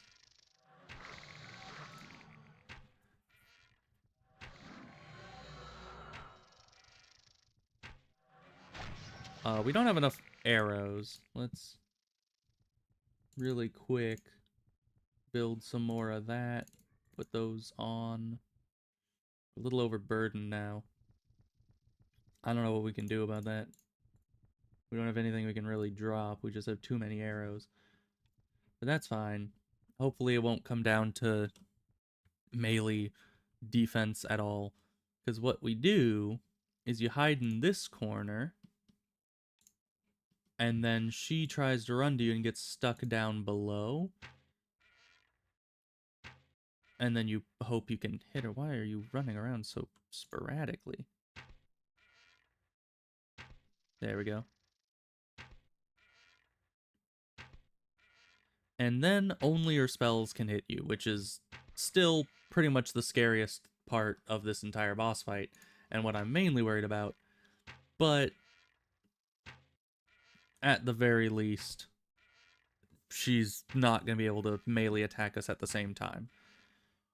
Can you stop evading me? I know I'm using, like, minimum, very close to lowest accuracy, but still. It's very rude of you. Alright, well, let's pull her over here. Use full accuracy low, try to get unbalancing right off the bat. Did not work. Now here she comes. Okay, now first we're going to put on one of these. Get Fester on there. Then get our debuff here. There we are. Put this back on. Hopefully this thing procs Tattercoat. We're going to go full accuracy for the time being, just to be able to hit her until we get unbalancing, and then we can lower it a bit.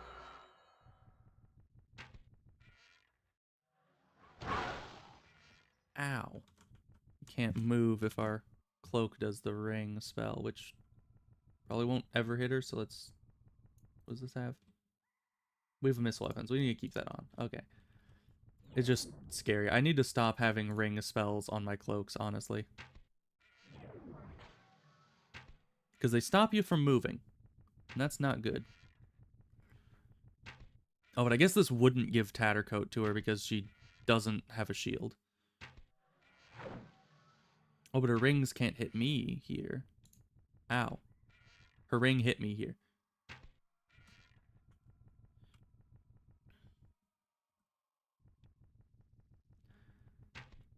I did not think that could happen because I was very much above her. Ooh, nice crits though.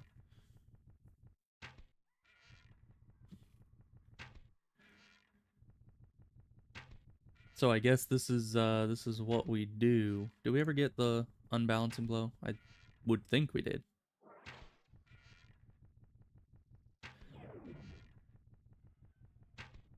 I guess the main fear is that the Sclavises, whatever they are, would respawn eventually.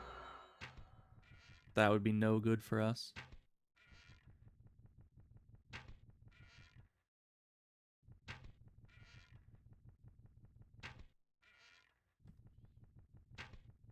Okay, there was unbalancing blow. Let's lower this and see if we can still hit her. Because that'll make things go a lot faster.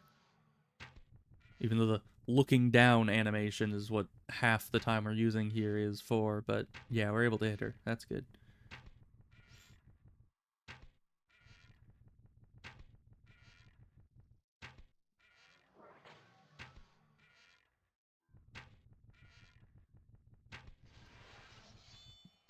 And there's the Sclavi again. Here, let's hope that our jump skill is good enough.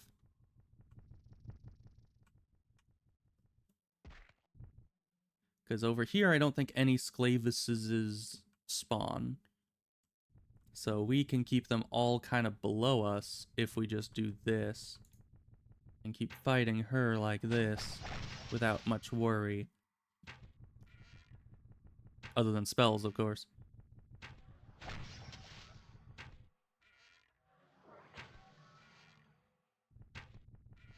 But her health is steadily going down. We will need to re-debuff her eventually, though.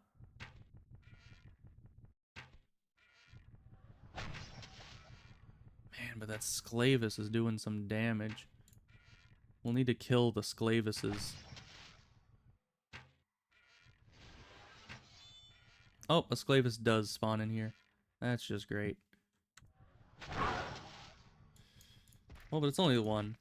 Let's try to kill this and then get back to slaughtering the rest.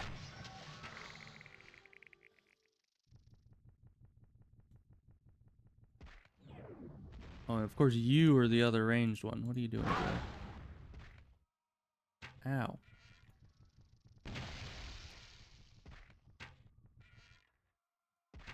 Yeah, I never had to deal with respawns the first time I fought this one, simply because I fought her over by this door where there were no respawns. But this time, since we're ranged, we kind of have to deal with her in the place that the other enemies can spawn. Because this is where the ranged spot to kill her is.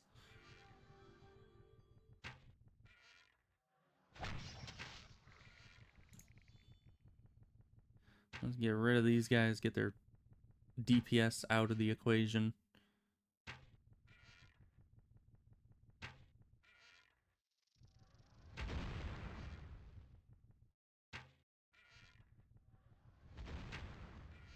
Hit the environment? Why are you hitting the environment all of a sudden? Ow. Man, and you are... Oh, you guys cast incantations? That wasn't even her, that was just the Sclavises. Why are you guys so beefy?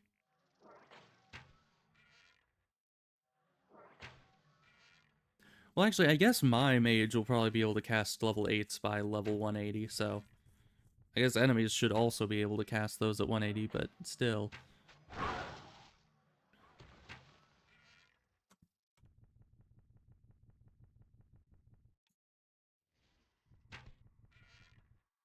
And I heard another respawn.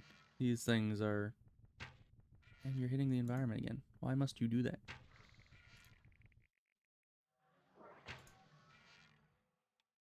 Yeah, we need to re-debuff her once we get back to her. Unless we can get all the other Sclavises stuck somewhere. If we could do that, then she would be left all alone out here.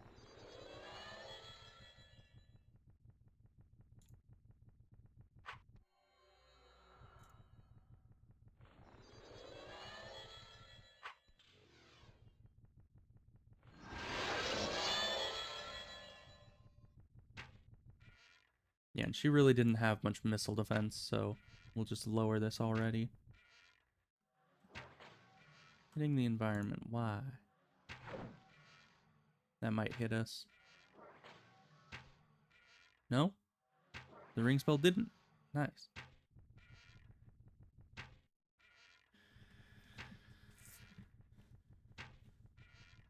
Those 900 crits are real nice. That'll help us a lot through this.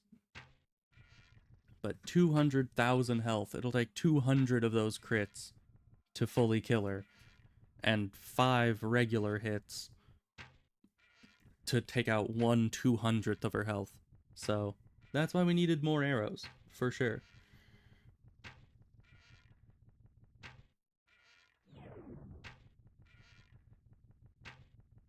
I said I'm assuming we should probably... Why are you hitting the environment now?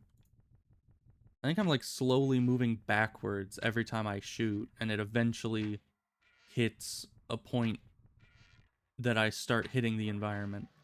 Yeah, let's get Bleeding Blow on her as well. Just, I don't know how much that bleed does, if it's like a regular set amount of damage per second, or if it's a percentage based. Because if it's percentage based, she's going to be taking a lot of damage here.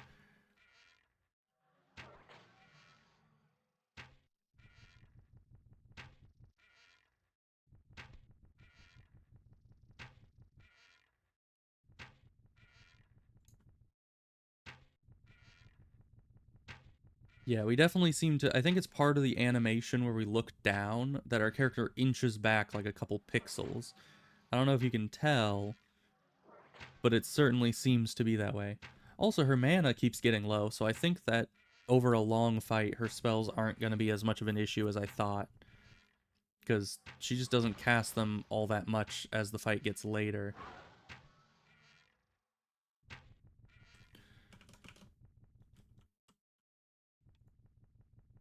Get bleed on her again.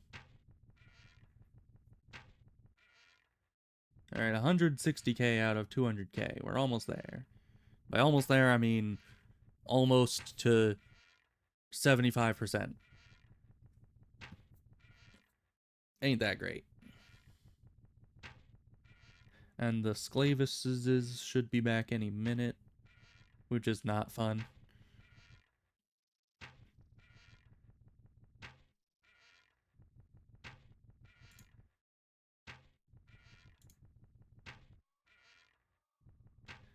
But once we clear them, we should be able to do a good amount more damage to her. Unless we did the thing that I was talking about, where I might be able to lock them in the other room. Which, I mean, maybe. That might be the option we go for here. Because if we can kind of... Oh, great. There they are. Alright, because she's stuck down in this little hole here. Oh, are you the only one that actually pulled?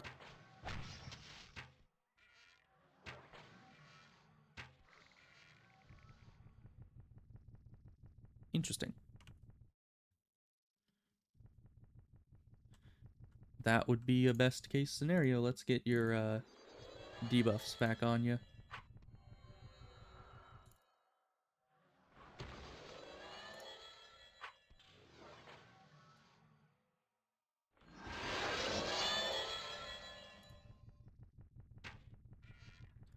Can't hit the environment.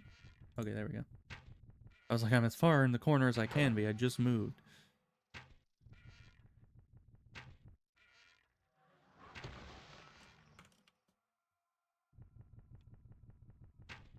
So if she doesn't... Nope, there's the Sclavi. I don't know why there was such a delayed reaction.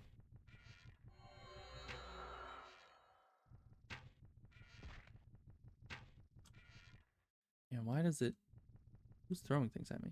Is it you? Great.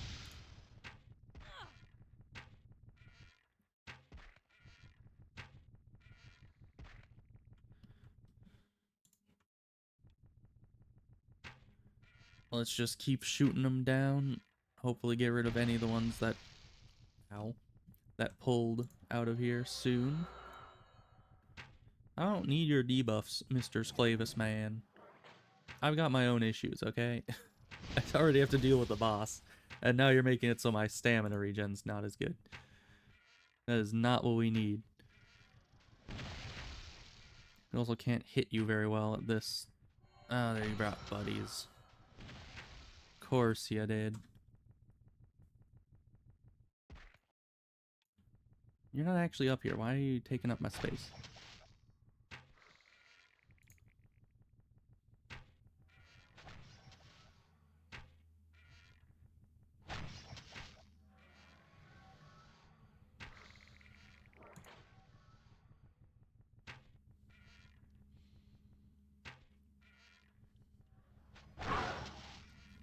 The issue is once the Sclavis all respawn and get in this corner, it's kind of impossible to get them out of the corner without also pulling her out of the corner. And I would like to trap them all, but not her. Because if I get into a melee fight with her, I don't think that'll end well for me.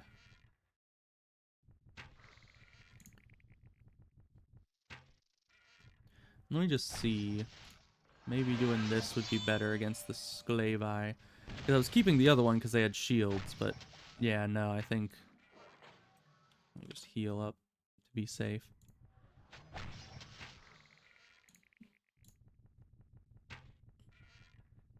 Yeah, even against the shield ones, I think this weapon does better.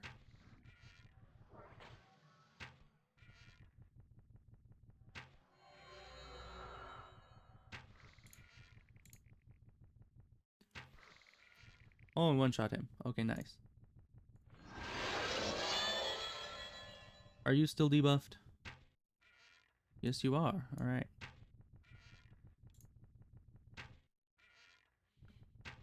This isn't part of the Elder Scrolls games, right? No, it's not. Probably came out near the times of one of the Elder Scrolls games, though. Which Elder Scrolls game would this have been? Probably close. I was gonna say Arena, but I don't think so. This might be even up closer towards Oblivion? Maybe Morrowind? Let me look. Ebos, you control the character for a bit. I'll look some things up.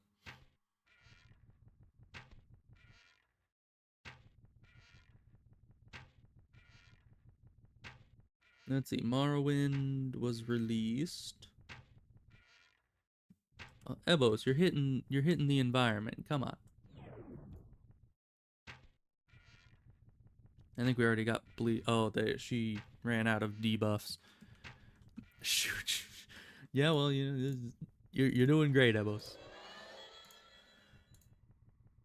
Okay. Let's throw some of these at her.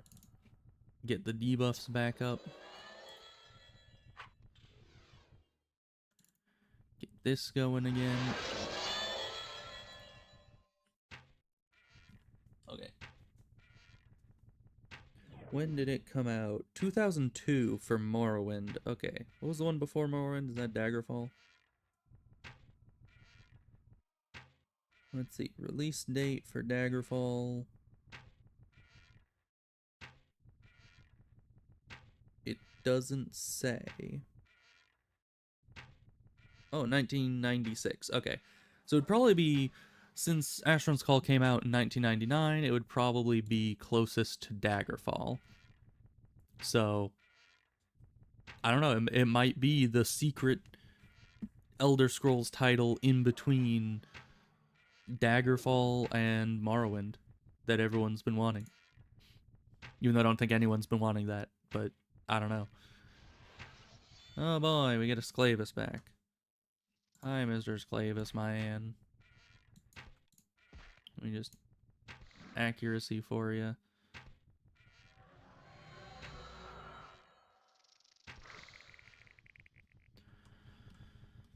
Alright, sorry for the interruption, boss lady. Let's get you dead.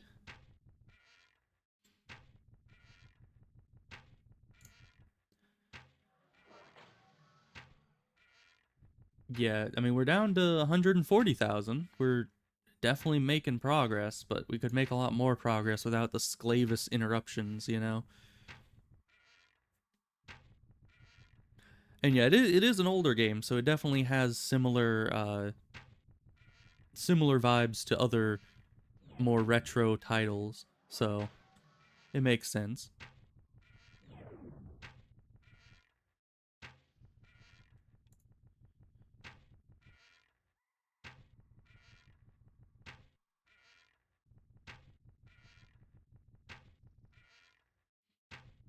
We're not getting many crits. This is no good.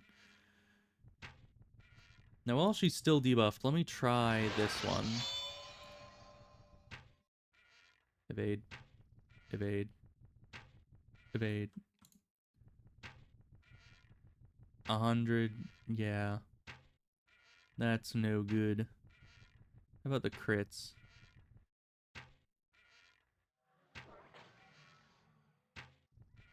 It's not critting for me. Yeah, this one definitely seems to be better if we manually debuff them.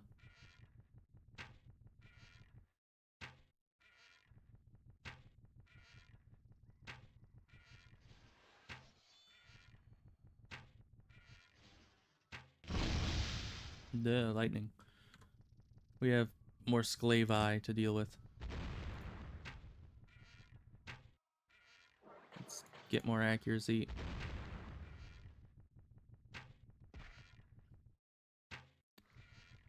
Let's pull out this one because we're not debuffing these guys manually.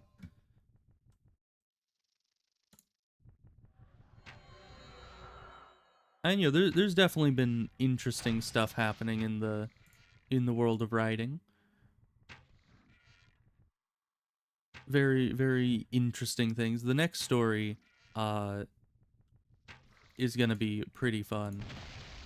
The current story that I've been working on, it's pretty much at the end, because they come back from said trek, and then that's kind of just I am still working on wrapping up the story there, but there's not a whole lot else that happens adventuring wise at the end of that. So, but in the next story that I've been mentally working on, not writingly working on very much. Why is this guy like jumping towards me? I don't appreciate that. Oh, I've crit him and destroyed him. That's good. But yeah, the next story is going to be real fun. Lots to do there. many things are gonna happen. People are probably gonna die, knowing me.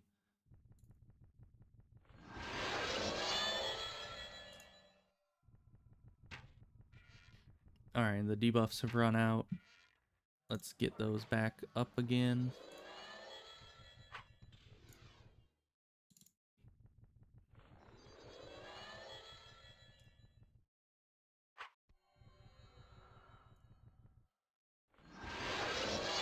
Get this back out again. Why does she have to have so much health?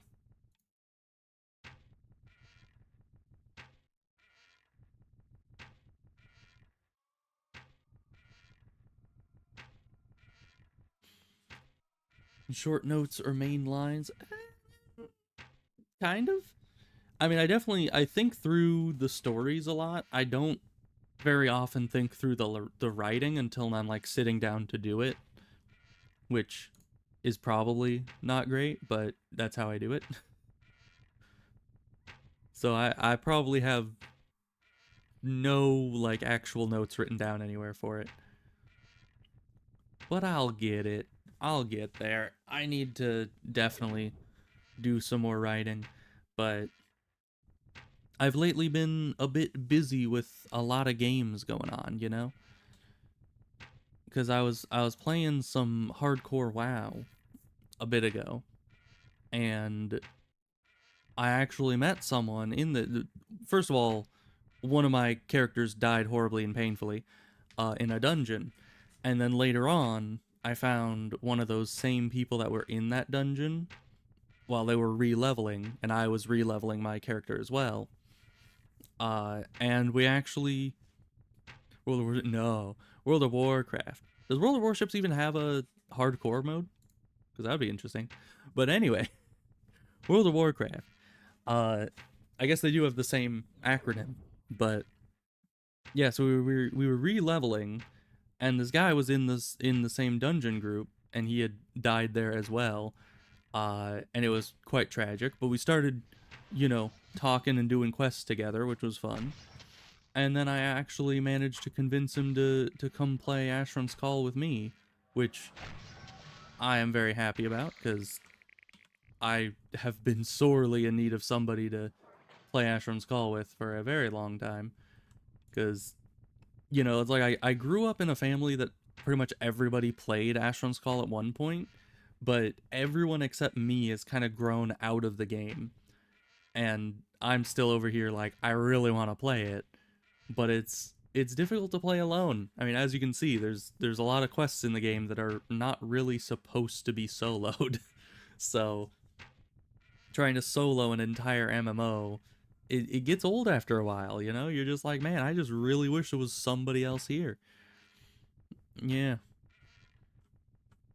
Yeah, I don't think my oldest sister played it because it was kind of after, she was like many years difference between my other siblings and I, but yeah, no, I don't think she ever played it. But definitely my two older siblings that are like closest to me, and then my dad played it a lot. He's the one that introduced us to it, and my mom played it somewhat, like a little bit, not nearly as much. But yeah, definitely my siblings and I all grew up on it, but now they kind of don't. At least one of them, the one that I keep in contact with, doesn't really play it anymore all that much, and it's very sad. And yeah, our dad was the entry point of this game into our lives. He had played it all the way back when it was in beta, and kind of just never stopped playing it all the way up until the very end when it closed down.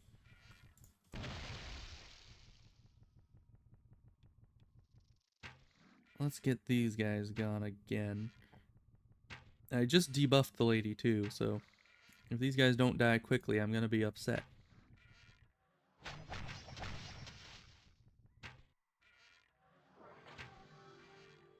You just heal. Come on. I'm just like, I gotta kill these things quickly. He's just like, I'm just gonna heal back like 3 attacks worth of your damage. That's just rude. You can't do that. I'm on a time crunch here.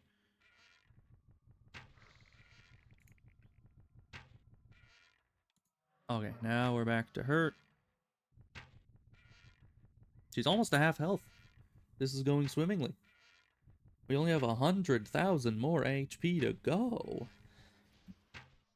And there's more Sclavi. That was only half of them. Yeah, let's switch over to this.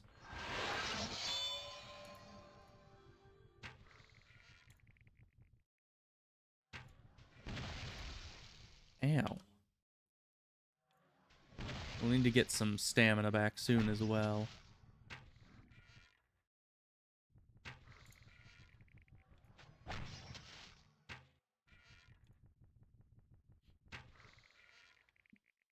But yeah, now I'm trying to get more people into the game because the more people there are that I know that actually play it, the better chances that I'll have someone to play with is. And that would be very nice. And balancing blow, so we can set this all the way down here. And actually, the guy that I met in WoW that I brought over here, he and I have played once or twice in Asheron's Call, and yeah, it's online. This server that I have currently is my own private server. He and I were playing on a different server called Levistras, that is my go-to like official server that is public to everyone to join. But yeah, I brought him on here, and he actually was learning very quickly, comparatively. You know, I've brought some other people into the game before, and they have not picked it up as quickly as he was, so I was very pleasantly surprised at that. Stop hitting the environment. Let's try to get a bleed on again. Man, we're definitely gonna need some stamina soon. We are hurting. I'm just trying to put that off as long as possible.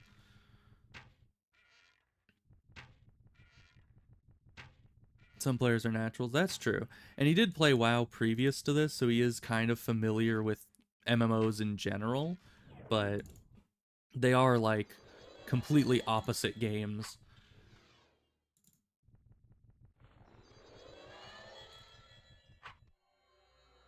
Okay, we got our debuffs on her. Let's drink some stamina.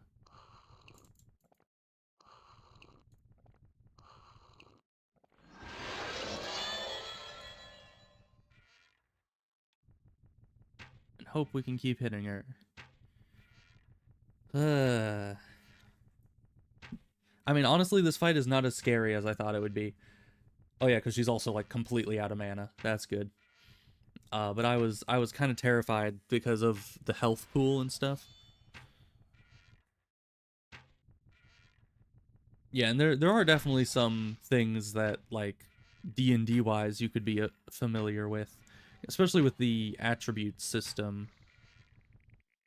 Because like I actually don't know how close it is in D&D, but in this the attributes are very important.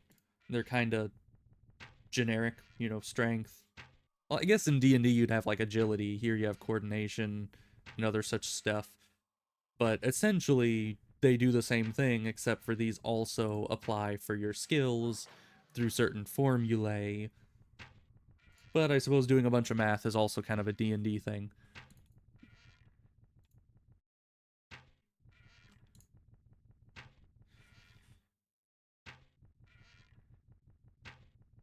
Yeah, same sort of system indeed. But definitely this game has a lot of unique stuff to it. Like, you know, in WoW you can't avoid projectiles, but in this game, as you can see by my projectiles hitting the environment, if you throw a spell at someone or an arrow, it doesn't necessarily automatically connect. Like in WoW, it just heat seeks onto them. It's like, if you cast your spell, it is going to hit them. But in this, it's just, oh, you use the spell or arrow, just throw it in their direction, and then if it actually connects with their model, then it'll do damage. So you can actually in real time dodge every projectile in the game, which is one of my favorite things about this. Then the skills system is completely different because you don't have any classes. You just get the skills you want and don't get the ones you don't want. So like in WoW, you just have one set of progression, and then you have, specializations that you can go into with your skill points. But here it's like everything down to the very baseline of your class is completely customizable, which is both a good and a bad thing. It's a good thing that people can customize it, but it can also be a bad thing in that some people might be really bad at customizing it. But it's a skill you learn. Pretty much everything in this game is just like you're gonna suck at it at first, but eventually you're gonna be really good at it. And it's all just a game about learning how everything works.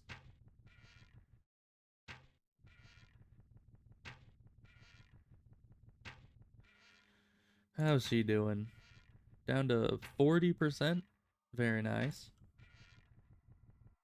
Yeah, you can definitely tell that this is supposed to be like a group boss. This isn't supposed to be a quest that's soloed by just the sheer amount of HP on this thing. Hit the environment. Don't be wasting my files. This is my spell. There we go. Can you guys cease and desist from throwing spells at me while I'm trying to debuff the boss? Okay, there we go. Let's grab this.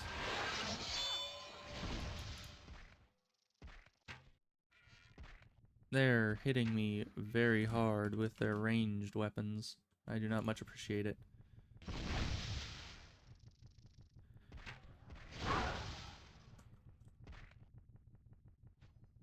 Okay, I need to take out the ranged units first, because I don't have missile defense, so... Which I guess is kind of ironic that a missile weapons user would have no actual missile defense, but that's just how it works.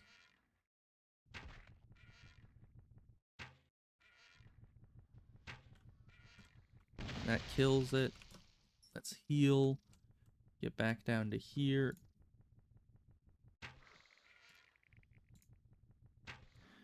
Take out the rest of these, and we just debuffed her, so we should be good for a while on that.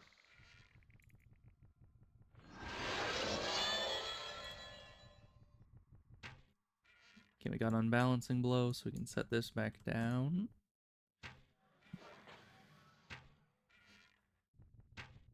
Yeah, and she's still not casting spells, which is good. I mean, she tried to one right there, but that got rid of the rest of her mana.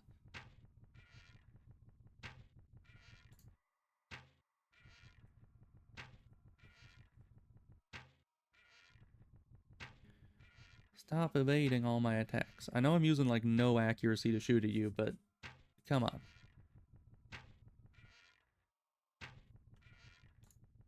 Let's try to get bleed again. There we go. Just for that extra DPS, because we'll need it. But I'm hoping that he and I, even just two-manning things, will be able to do most of the tough stuff in the game. I'm trying to play, like, a life mage in that group. A dedicated life mage, so I don't really have any offensive capabilities, which later on I will. I was thinking of maybe trying to get war magic on that character so I could have some like dedicated combat skill, but I don't think that will be smart, just because I'll have to stretch the character so much and reduce their doing buff and healing support then. Yeah, and mainly, like, I will be buffing and healing, but mainly I'll be doing debuffing, because he's a two-handed character on that character, so he's already going to be doing a lot of damage. But if I can debuff the enemies that we're fighting, his damage will go through the roof. So if I can just debuff and then heal, hopefully everything will go fine.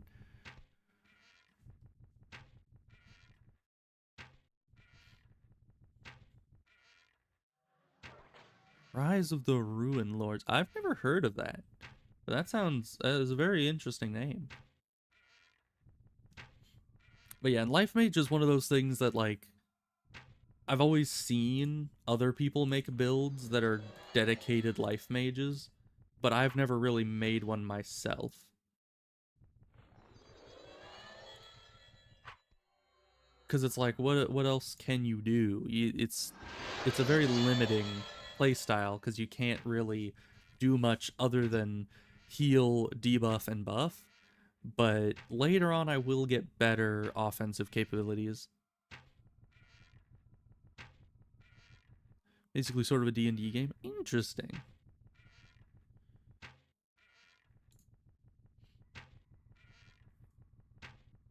But yeah, later on in Life Magic, once you get like a bunch of health and stamina and stuff, you can do crazy things like you can do Martyr's Hecatomb, which takes 1/4 of your max HP and then turns that into damage.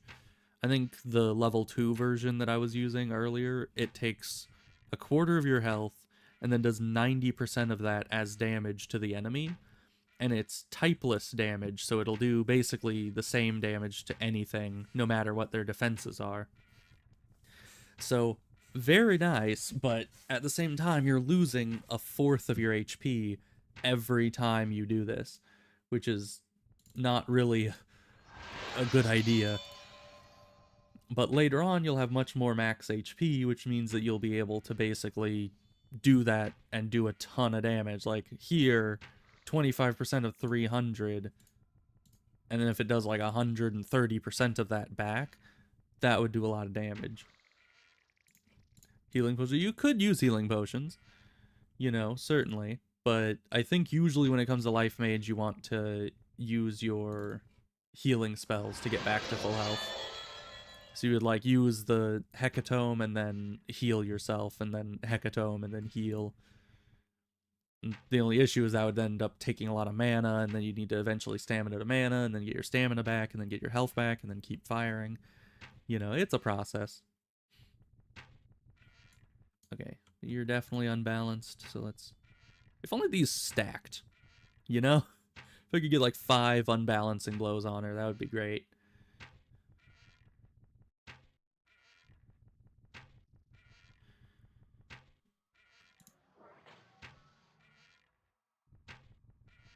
Try to get another bleed.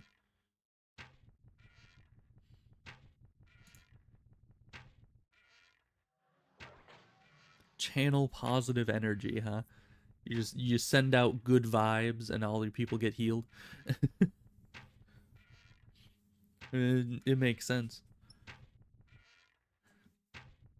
Yeah, in this game you actually have a few interesting options for healing because you can heal at a range with a spell, or you can even do like I think you can do stamina to health and then infuse health. So essentially a healing spell will eventually lose effectiveness because it only does like a solid number of healing. And so if you have a really high health pool, eventually that just won't be... Why are you not like selecting this thing correctly? Oh, because it's out of range. I am taking some damage against you. Let's increase your accuracy. So yeah, the really high levels, if you have a super high health pool, or if you need just a lot of healing immediately, you can do stamina to health, which will take a lot of your stamina and convert like 200% of the stamina it took into health. And that gets you back up to full health, no matter what health you were at, essentially. Even if you're at 1% health, as long as you have enough stamina, it'll just take all of that and convert it into HP. It's a very efficient spell, but it can cause issues. Because then you're out of stamina, and then you need to use spells to get your stamina back, and then that takes mana. Being a mage is all about just balancing those 3 resources as well as you can. And this person needs to be debuffed again. Luckily, I made a crap ton of these debuff things for an earlier endeavor. I think I made these for Gaerlin, but I could not beat Gaerlin alone. That's one of those quests that I'm really wanting to have somebody else with me for, because he's not only a person you need to have enough durability to handle, but also just enough sheer DPS, which I just don't have with one character, any one character. I tried going in on my two-hander, on my archer, on a mage. Pretty much nothing had sufficient DPS to take out Gaerlin while keeping themselves alive. But hopefully, if there's a two-hander that is being supported by a full-on life mage that can fully debuff him, then hopefully he won't be as difficult. That's a little too low. Ow, she got some of her mana back. Got unbalancing again. We're back to it. If only I had a fire weapon. That'd probably be much better. Like, I guess undead are not super resilient against physical attacks. But she's getting there. Below 25%. Only 43,000 health. She now has about the same amount of health as the other boss guy we fought did at full health. So, you know, that's a plus. I mean, we killed that guy, so... You know, there's just one of him left to kill, essentially. Man, and I've soloed all of the Ancient Armor quests, which are some of the most complicated quests in the game. At least, you know, overall, compared to some other similar quests, it's pretty convoluted. But I've been able to solo those before, even though one of them is not supposed to even be soloable. But I managed it because I kind of broke the game.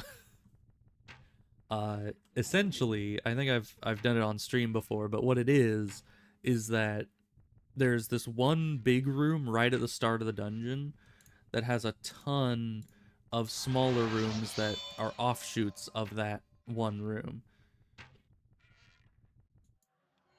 And so you're supposed to go into one of those offshoots and then pull a lever, and that'll lock you in.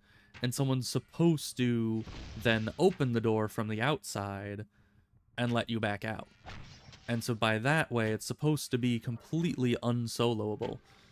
But I basically was being real cheeky and figured out that if you enter that dungeon through the facility hub, because there's a portal in the facility hub that drops you like right next to it, and if you enter through that way, you actually end up pretty much right at the doorstep of that dungeon. And that means that what you can do is you literally just... Oh, I need to re-debuff. You literally just go into the facility hub, go into the dungeon, go into one of those rooms and pull the lever, locking yourself in, and then you recall back to the facility hub and go back into the dungeon. It takes you like a minute. And since those doors stay open for 5 minutes, you can pull all like 3 of the levers you have to pull without the door timer resetting. And then you've gotten through that first portion all by your lonesome. And then you have to go fight the boss at the end all alone, which is not easy. I think in order to beat the boss there, I ended up hiding the boss around like a central coffin or something that was in the room and got it stuck and then just shot it with spells until it was dead. So, you know, you can kind of cheese it, but that one's really tough too because they do not like getting stuck on that little center pillar thing.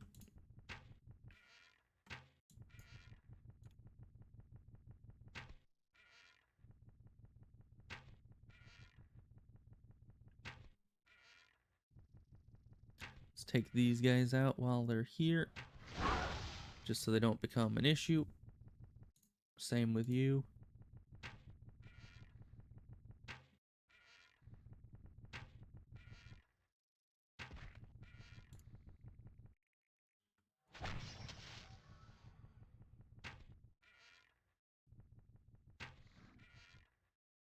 These Sclavuses, they respawn way too quickly for their own good. Yeah, are you still debuffed? You are. Okay, good. But there's probably more Sclavuses coming, so even if you're not debuffed soon, we're probably going to wait on re-debuffing you. Yep, there's the Sclavi.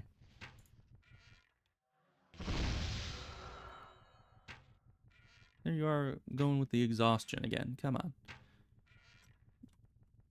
Let's heal and actually get some accuracy in here.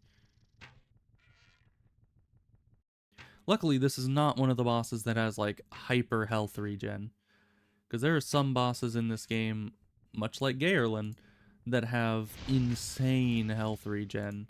So you need to keep Fester on him, which lowers health regen by a significant portion. And you keep that debuff on him, like, constantly, or he'll just out heal your damage if you're trying to solo or duo him. I need to make more arrows. I am running out. Excuse me one moment while I just, shove together 1,000 more arrows. It's fine. You don't mind, I'm sure. Are you still debuffed? Yes. And right as I lower the accuracy, you show up. Can you just thank you.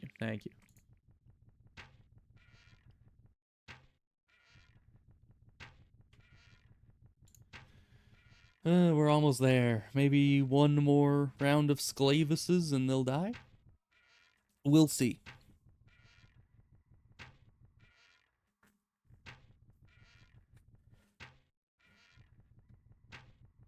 There goes the debuffs, as I was expecting.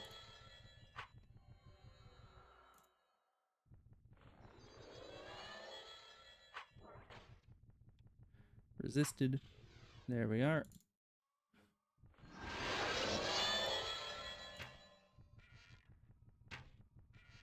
Back to it. If we could just get some good crits, then we'll be out of here before we know it. Because she's now at half of one of those mini-bosses' healths. Which is just not a lot of health, I guess. That'll be easy.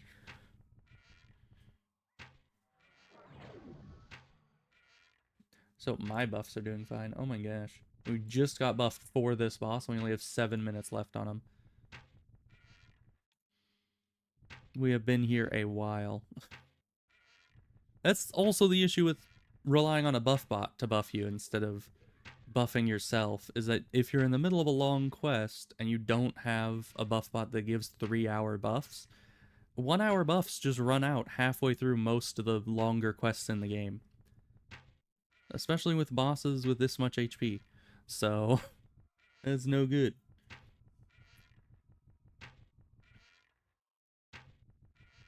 Can you stop evading? What has gotten into you?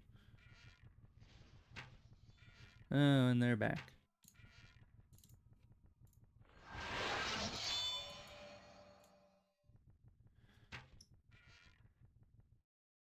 Get out of here. Nobody likes you, Sclavi.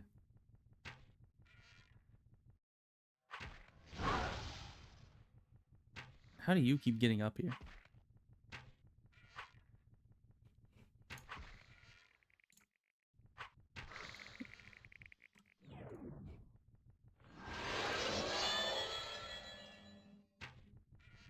And back to it. Only 20k more. I mean, it's only 20,000. How long could that take? That's 1/10 of our original health. So that's very good. But then we'll have the Black Skull of Zeekma. And if we can get a good fire-rended loot-generated weapon, then we will be in a very good position to kill undead.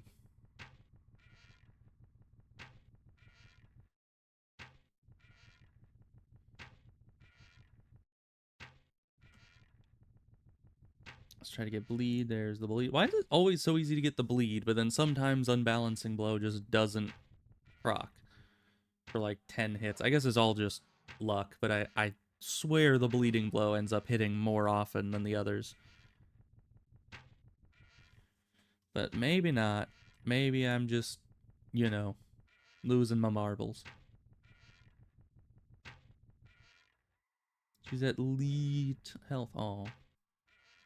She was at 13,117 HP exactly for a few seconds there.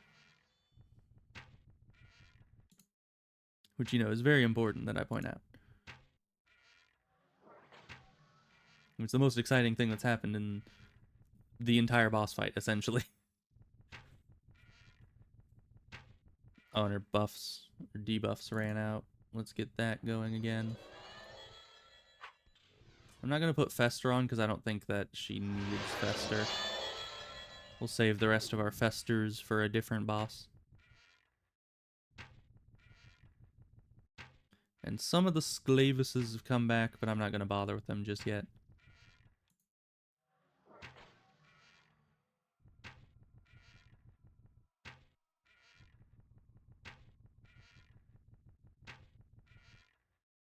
I wonder if it would have been better to have her up here and running into this corner. Oh, but then she would have fallen down here, right? Yeah, probably.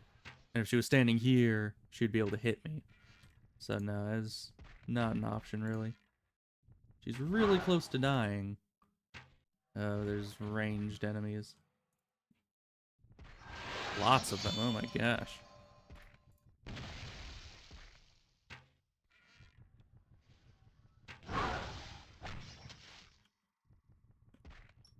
Alright, that's one of them down.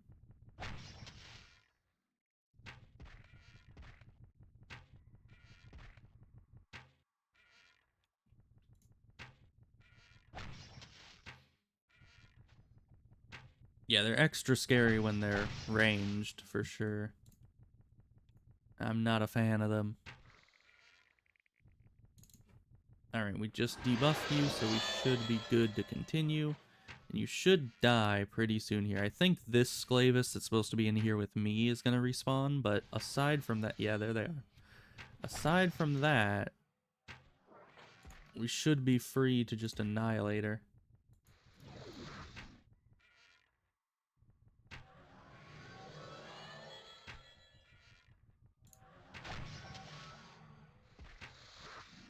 Get out of here. There we go. Let's move this down to here.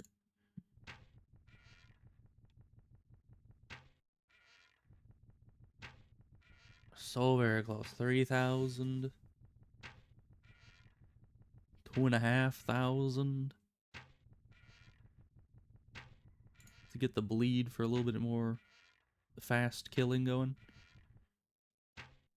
1,500. We're not getting that bleed proc. Sad. 1,000. 500. 2 more arrows. 1 more arrow. Finally. Alright.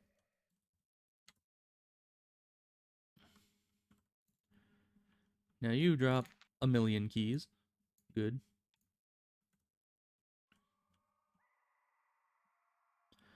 And then we go into here. Yeah, this is where my melee character fought her because she couldn't get into this room and I could just fight her through the wall. I think you use that on here.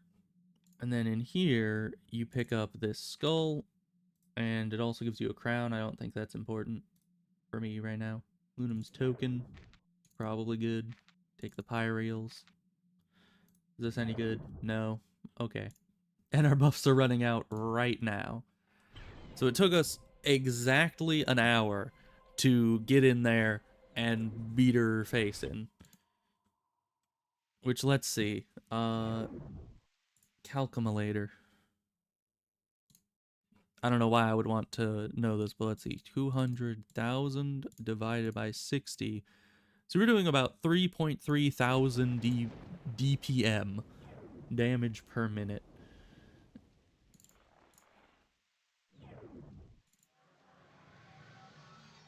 So that's great. That was a good time. And we got the skull, which is really the only skull you'll ever need, though. I mean, I guess sometimes you upgrade your, like, get a new fire weapon. But generally you get one really good fire weapon and then just kind of stick with that for the whole game. So once you put this onto something, you generally don't need to do it again. Oh, but once we actually have this, because she is counted as an undead, if we had a good fire undead slaying weapon, we will do a ton of damage to her. Yeah, it was a long fight. I mean, we were debuffing her and using armor rending, but it goes a lot faster if you have a fire weapon, which is specifically what she's weak to, and if you have undead slaying on it already, which I think does 50, like makes it do like 50% more damage or something, maybe more, depends. Hey dude, did you want this token? I didn't read ahead to the rest of the quest. The same what became of her? Yeah. Good stuff. Say nothing of our investigation, sure. At 208 mil. It's pretty nice. Not worth that whole ordeal at all, but we got the skull, and that's what's important. Hoo boy. Yeah, when I saw she had 200,000 health, I was like, this is not gonna be an easy fight, is it? I'm just glad I survived it, honestly. Like, I completely thought that that was just gonna obliterate me. Because generally, if something has that much HP, it's not something you want to fight. But let's go home. I don't know, should I try rending those? Because I mean, I kind half of me wants to wait until I have like more weapons available before I actually use the weapon tinkering rare, because you have like what, 15, is it 15 minutes or 5 minutes? Yeah, 15 minutes of pretty much as much weapon tinkering as you could ever need. So I would kind of want to have more weapons ready to be tinkered than just like 4 or 5 before using such a thing. Because those ones are pretty rare. You know, they're just one that tier of rare out of, I don't know, dozens. So yeah, we have these in here, and especially this one being fire damage and pretty decent modifiers and bonus damage and melee defense. And you know, this one has legendary weapon tinkering expertise, which is not really good in combat, but it's nice to have. So getting this rended with fire would be so very nice.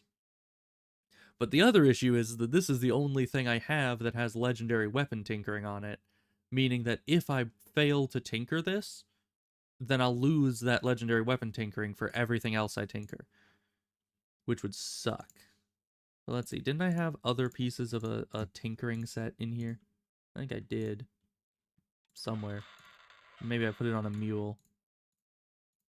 Maybe it's somewhere on this character. I don't, because this is my tinkerer. Pants. Epic armor tinkering now. I know I was hoarding some pieces of armor like that. But no, it's none of the armor in my bags. I must have put it on a mule somewhere. I have cleared out these, is this it? Dexterous, no. Tinkerers, there's one. As far as missile defense, though, can I even... Do you even need to activate this to get the set bonus? I don't think you do. So that should be fine. But I think you need 2 or more to get the Tinkerer's set bonus. Yeah, and I don't know where the rest is. It's off somewhere doing something. We'll deal with that later.